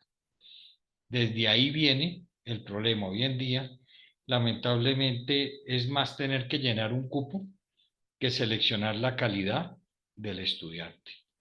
Tenemos otro problema, cómo manejar y realmente implementar en forma seria, que está normatizado en Colombia y en el mundo entero ya prácticamente, que es las políticas de prevención de consumo de alcohol y drogas a nivel empresarial, a nivel de instituciones educativas, a nivel de entidades del Estado y entidades de seguridad nacional. Y para implementar una política, en el caso colombiano, tenemos que tener también muchísimo cuidado, porque es que tenemos otro problema. Recordemos que la sentencia de la Honorable Corte Constitucional del año 94, se me acabó de ir el número, del magistrado Gaviria, que en paz descanse, donde se malentendió el tema para el consumo de estupefacientes y dosis personales, se habla del libre derecho al desarrollo de la personalidad y al derecho a la intimidad, razón por la cual no se puede ni siquiera tomar una muestra de monitoreo para control de consumo de sustancias si la persona previamente no autoriza mediante consentimiento informado del cual se puede tratar. Toda esa serie de puntos nos llevan a pensar que hay que partir de una base cero para poderlo identificar, y otro, no estigmatizar a quien se diagnostique con el trastorno. Por eso las políticas de alcohol y drogas incluyen, primero, el diseño de la política con los participantes, todos los que van a ser sometidos a la política. Segundo, todo el mundo tiene que conocer la política. Tercero, toda política tiene que tener un programa de sometimiento voluntario, donde aquel ser humano que considera que tiene un trastorno producido por el consumo pueda acudir en forma confidencial y se le brinden todas las oportunidades y herramientas para someterse al tratamiento que requiera, garantizando en este caso su cupo y su reinserción a su formación, sea de pre o de posgrado. Pero de hecho, la situación es supremamente compleja. Les doy un antecedente histórico. Alguna vez hablé yo de montar una política de alcohol y drogas en una universidad en Bogotá. Y la respuesta fue: qué interesante. Cuando empezamos, cuando les dije que no solo incluía a los estudiantes, sino los profesores, y a nivel directivo y ejecutivo me dijeron: ah, no, Camilo, ahí no se puede, porque tenemos muchísimos docentes buenísimos que son consumidores. Entonces, así no funciona la política tampoco. Pero sí es algo que hay que incluir.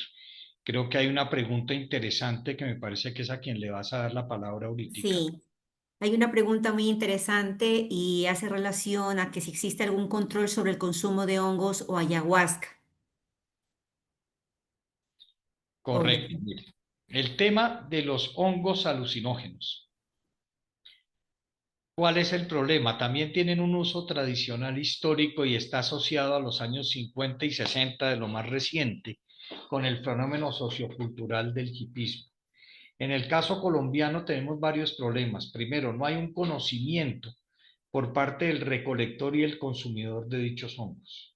Y el problema tal vez más importante que tenemos es cuando confunden el hongo alucinógeno, que de hecho va a tener efectos sobre la salud de la persona, con un hongo, por ejemplo, supremamente tóxico, que puede causar la muerte y que crecen, por ejemplo, en el caso del río de la Miel, o en el caso de algunas zonas en el departamento del Huila y en el departamento del Meta, en el mismo lugar. Entonces existe confusión, no hay ningún tipo de reglamentación al respecto.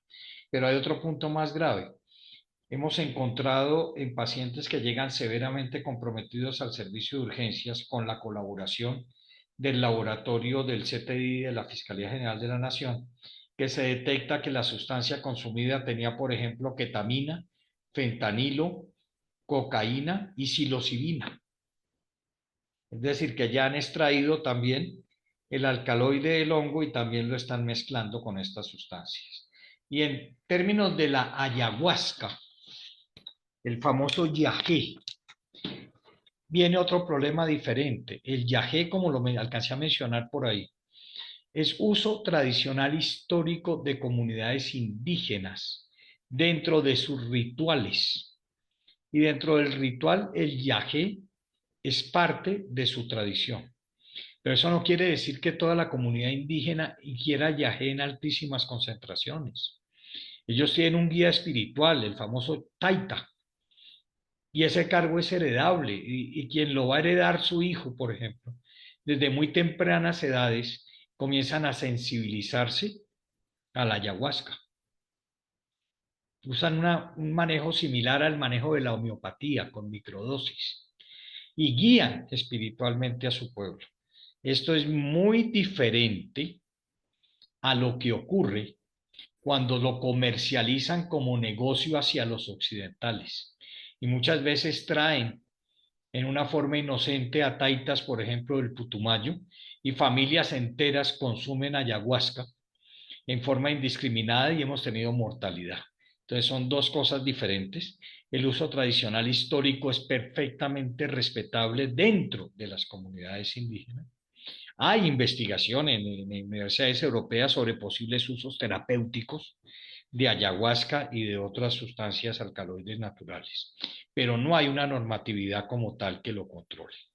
Y los hongos, me parece que la doctora Olga Melo escribió algo por ahí. Olga. Gracias, buenas noches. Gracias por la invitación. ¿Me escuchas? Sí, sí, Sí, claro, sí se Olguita. escucha. No, lo digo es que estoy de acuerdo contigo en que los hongos a nivel recreativo en el campo con jóvenes que no saben identificar la especie, sí da lugar a riesgos de toxicidad, pero sí está muy de moda o está esos rituales con psilocibina o terapia espiritual con psilocibina y ayahuasca, cada vez se está usando más y se está generalizando su uso en terapia psicológica y psiquiátrica. Con chamanes también, obvio, hay de todo en la Viña del Señor, pero está apoyando procesos de depresión, ansiedad, inclusive adicciones. Entonces, digamos que yo sí pienso con buenos resultados en una evidencia que obviamente está todavía muy bajo perfil porque siguen siendo sustancias prohibidas. Entonces, yo pienso con lo que he leído y estudiado de los hongos, que me parece un mundo fascinante porque además aquí en Colombia no conocen la categoría, ni siquiera los reguladores como INVIMA o las mismas autoridades en salud identifican, conocen el grupo porque ni siquiera pertenece al reino vegetal. Entonces me parece que falta educación, falta información y falta identificar esos beneficios que bajo una regulación estricta, para que no lo usen por ahí en cualquier ritual, sí se pueden aprovechar sus beneficios siempre y cuando haya estudios. Esto, digamos, de hacer el uso terapéutico. Yo soy de las que pienso que tiene que hacer el camino como el cannabis. Pero obviamente está al otro lado, que siempre hay rituales y personas no capacitadas que hacen de pronto rituales y puede llegar a algún caso de toxicidad, que es raro realmente, pero una vez nos llegó al infantil, hace como unos 5 o 6 años, un chamán en síndrome serotoninérgico grave que estuvo en la UCI. Siempre hay excepción a la regla, pero digamos es como abrir esta visión y abrir un poco la mente hacia esta categoría desde el punto de vista científico, estudios clínicos y una investigación seria. Pero obviamente en la de uso recreativo cualquier cosa pueden vender en la calle y en el campo para buscando los efectos recreativos alucinógenos y puede haber casos de intoxicación por ahí. Gracias. Gracias, doctora Olga. Sí, Gracias. claro. Es que es exactamente el tema de que estamos en el siglo XXI y todo requiere de una investigación y del rigor de la investigación científica y del rigor del estudio clínico. Todo este tema de los psicodélicos es un tema donde ya hay un comité específico de expertos desde la OMS haciéndole seguimiento a todos estos estudios, porque esto es cíclico. Fíjense que muchas de esas nuevas sustancias psicoactivas fueron investigadas como medicamentos. Algunos llegaron allá, salieron, ahora vuelven al mercado ilegal y lo mismo ocurre en la vía contraria. Están con una concepción de ilegalidad y pueden llegar a ser medicamentos o sustancias con efectos terapéuticos supremamente útiles basados en la evidencia. La doctora Olga es la actual coordinadora del posgrado de toxicología clínica de la Fundación Universitaria de Ciencias de la Salud y también es discípula egresada, creo que fue la segunda promoción de toxicólogos clínicos en Colombia de la Universidad del Rosario. Correcto, gracias. Creo que el doctor Hernando Rueda pedía la palabra. No sé si todavía lo tenemos Y Hugo presente en la Caballero también. sala. Sí, sí, muchísimas gracias, Yalila. Doctor Camilo, muy interesante la presentación, queda uno atajado con todo lo que oye. Parece que no estamos vinculados al sector salud, sino al sector jurídico, y ve uno esto y lo desborda en términos de información de lo que ve uno. Maxi, cuando nos presenta que hay 1.228 nuevas sustancias, ¿sí? Queda uno atajado. Tenía dos preguntas básicamente sobre esta información. Lo primero, ¿qué sustancias de estas nuevas o cuáles de los, digamos, que habitualmente se utilizan uno podría considerar que pudieran llegar a generar trastorno mental transitorio sin secuelas que dé lugar en imputabilidad desde el punto de vista penal para aquellos sujetos que las consumen o que se vean de alguna manera inducidos a su consumo para la comisión de delitos. Y la segunda pregunta es un tema sobre la tendencia real en el mundo sobre la flexibilidad normativa en el uso de drogas recreativas, porque uno siente desde Occidente que de alguna manera hemos venido flexibilizando algunas disposiciones legales, pero por el contrario siente uno que Oriente cada vez más radicaliza la postura hacia el uso o la tendencia del uso recreativo de sustancias. Muchísimas gracias. Gracias, doctor Rueda. Bueno, la primera, en términos de inimputabilidad, básicamente si logra demostrarse que la persona fue puesta en incapacidad en contra de su voluntad, habría inimputabilidad. Pero si la persona conscientemente decide consumir y comete un hecho doloso, culposo, bajo efectos de, sin demostrarse que es un enfermo, porque ahí le sale otra arista al asunto. Y ahí ya sería el diagnóstico médico forense y de psiquiatría forense de si la persona tiene un trastorno producido por consumo de y de qué severidad.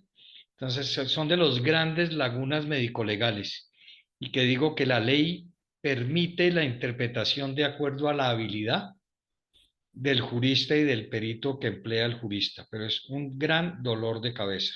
Ya en el caso de las intoxicaciones delictivas, o lo que denominaba yo intoxicaciones delictivas, que es aquella persona que bajo efectos de termina cometiendo un hecho punible, ejemplo, un homicidio, o transportando estupefacientes, sí puedo yo decirle que incluso actué como perito en casos de colombianos que fueron retenidos en aeropuertos internacionales portando estupefacientes y que se logró demostrar que fueron usados como mulas, dado que portaban, por ejemplo, un pasaporte diplomático bajo efectos de sustancias que los pusieron en incapacidad de resistir y lograron ser exonerados y determinados como inimputabilidad.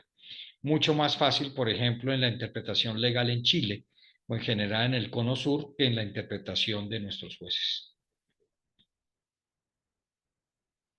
Y en cuanto a la laxitud del consumo, yo pienso que por ahí, cuando yo arranqué y dije, es que no es guerra, ni se va a ganar, ni se va a perder.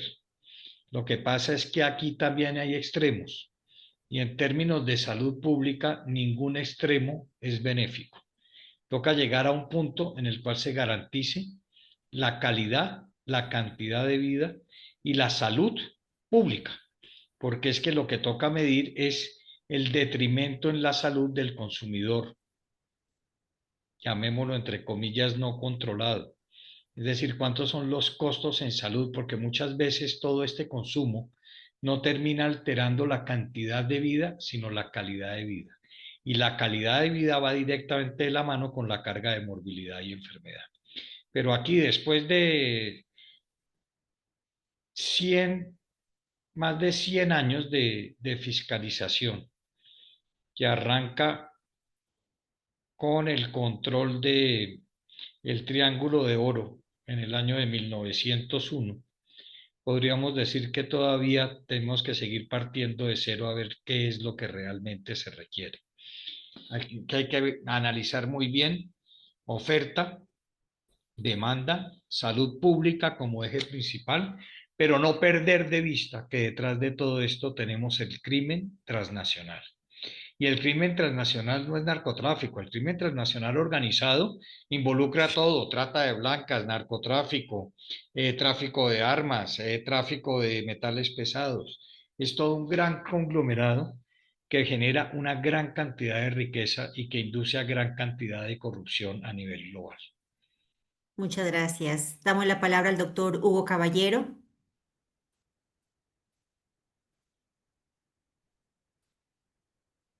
Doctor Hugo, ¿está por ahí?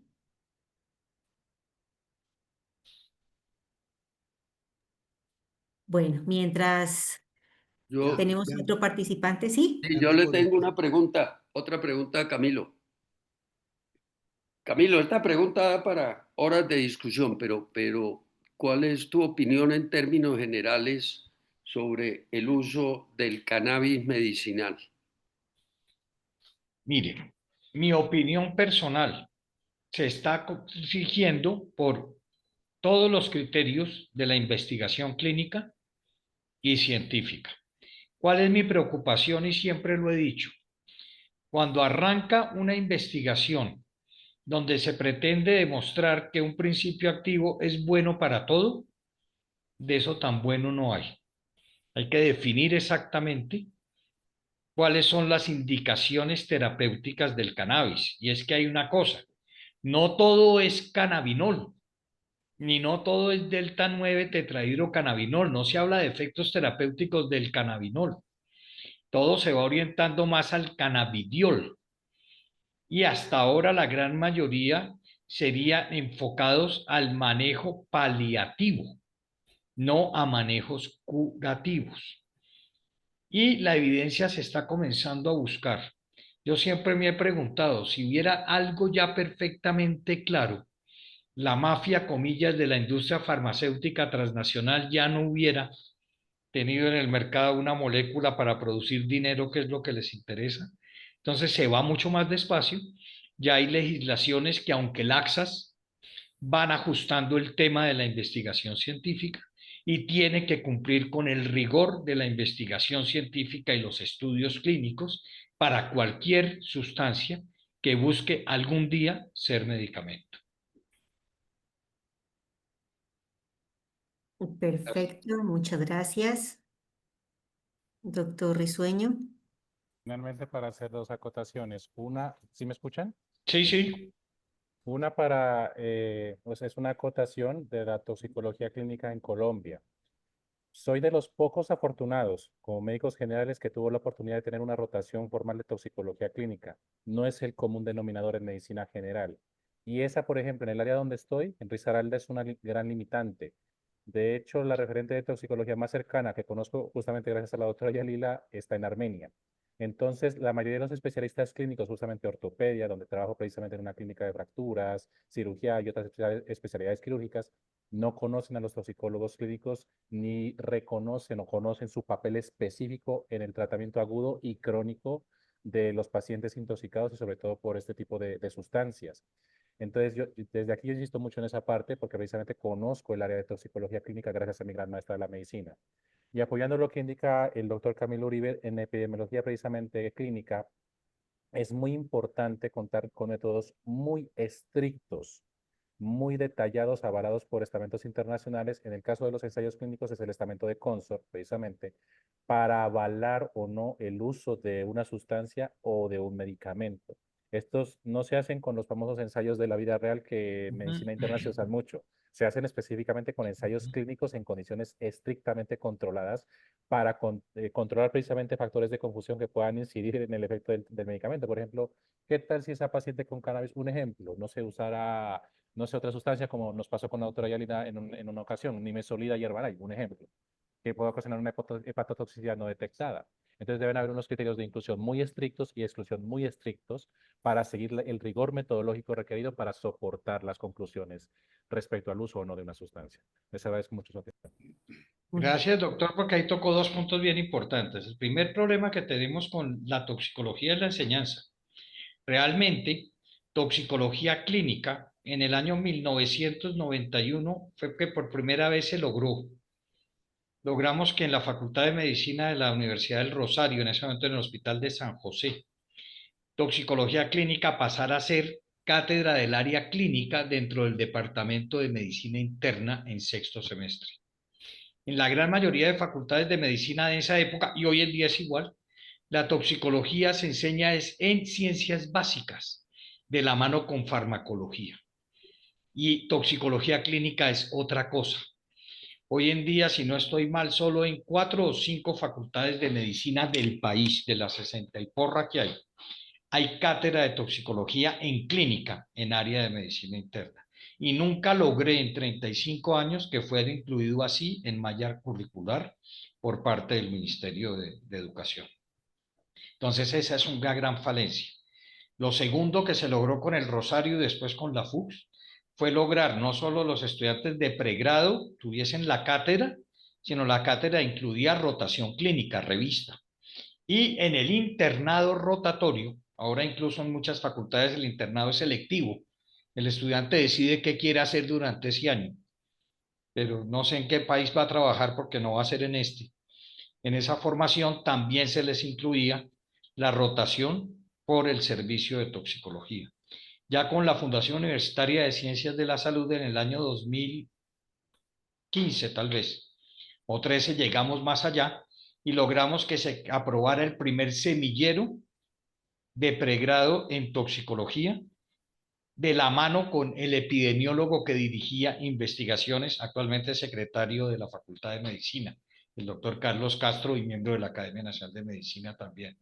Y casi que con ese esquema fue que fabricamos los primeros 6 años de toxicólogos clínicos en Colombia, porque se iban enamorando de la especialidad desde su rotación de pregrado.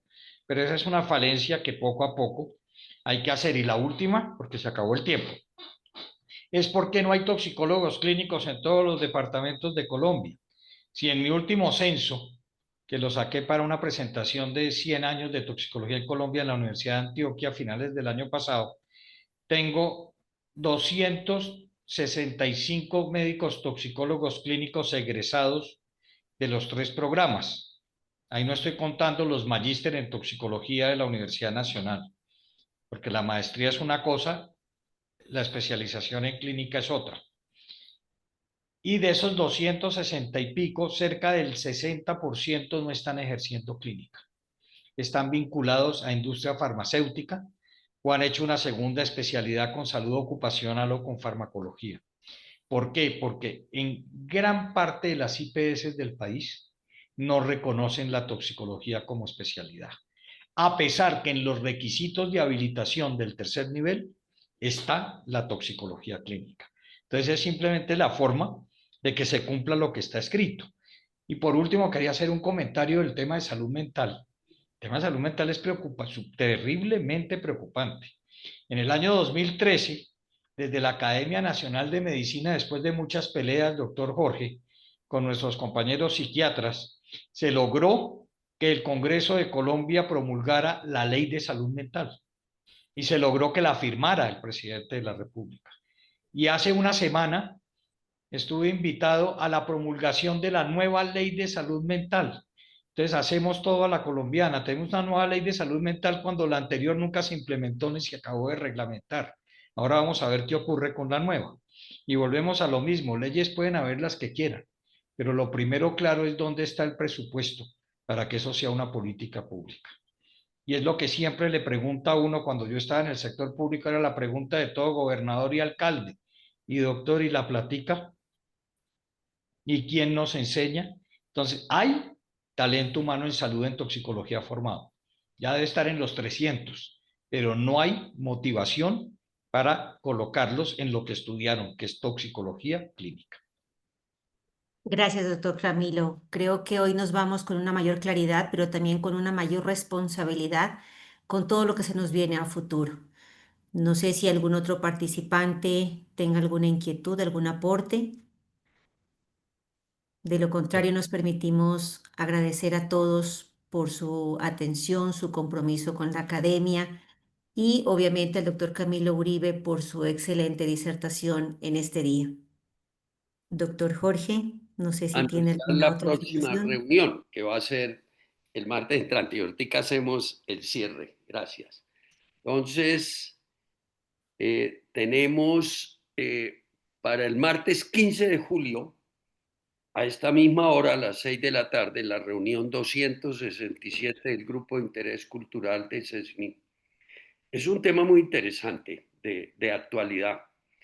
Acciones judiciales que protegen la constitución política colombiana en un Estado social de derecho, y nuestro invitado es el doctor abogado Wilson Ruiz Orejuela, que fue el ministro de Justicia en el Iván Duque. gobierno Duque. Es una persona que tiene muchísima claridad en todo lo que está sucediendo en este momento en el país. Y por eso lo invitamos, nos aceptó y la moderación nos la va a hacer William Delgado, también una persona que tiene mucho conocimiento y nos va a acompañar en esto. Entonces, todos invitados para de hoy en 8 días oír al exministro Wilson Ruiz. Ahora sí, siendo las 7:54 y muy justos con el tiempo, y verdad que un excelente conversatorio esto quedó todo grabado, ahí pueden leer, dice la reunión se está grabando, mañana 9 de la mañana la tenemos ya en nuestra página en YouTube. Y es muchísima la gente que ya conoce el programa, que por alguna razón no puede asistir de trabajo y la van. Tenemos hasta reuniones con 1000 audiencias posteriores por YouTube. Y antes de terminar, el agradecimiento a los doctores Camilo y la doctora Yalila. Camilo, perdón que te diga así por nuestra amistad que tenemos en la academia. Y ¿qué último mensaje nos deja a todos sobre este tema tan interesante y todos los tópicos que tocaste? Muy sencillo. En el siglo XXI todos tenemos derecho a no saber, pero a lo que no tenemos derecho es a no preguntar. Y por no saber no estamos exentos de responsabilidad como miembros de una sociedad. Aquí somos expertos en Banana Republic, comillas, en criticar y criticar y criticar, pero a la hora de tener que actuar, y en unos temas como este que tratamos hoy, a veces nos puede más el miedo que la fortaleza y el patriotismo para sacar adelante estos temas. Esto es una lucha dura, pero no se puede desfallecer. Muchas gracias a todos por la paciencia. No hubo muchas preguntas. Cuando no hay muchas preguntas, yo siempre quedo con una preocupación. O estuvo muy claro o no entendieron absolutamente nada. Una feliz noche. La Hoy respuesta estuvo es muy claro. claro. Hoy estuvo muy claro. Bueno, doctora Yalila, Ay, nuevamente, muchas gracias. muchas gracias que nos esté acompañando desde Pasto. Excelente moderación, excelente conversatorio y espero podernos reunir prontamente porque, como dijo Camilo, quedaron temas que pueden entrar y profundizar. Entonces, gracias a todos, Cristina, por toda la parte logística y todos los asistentes hoy. Y bueno, nos veremos en 8 días y buenas noches. Con Una mucho feliz gusto y noche muchas para todos. gracias. Fue Yalila, un muchas placer para gracias. mí. A Muy ustedes, amables. muchísimas gracias. La Feliz ordinaria noche. reunión. Muchas Así es. gracias, doctor Flores. Gracias, Gracias, Camilo. mil gracias. Feliz noche. Gracias.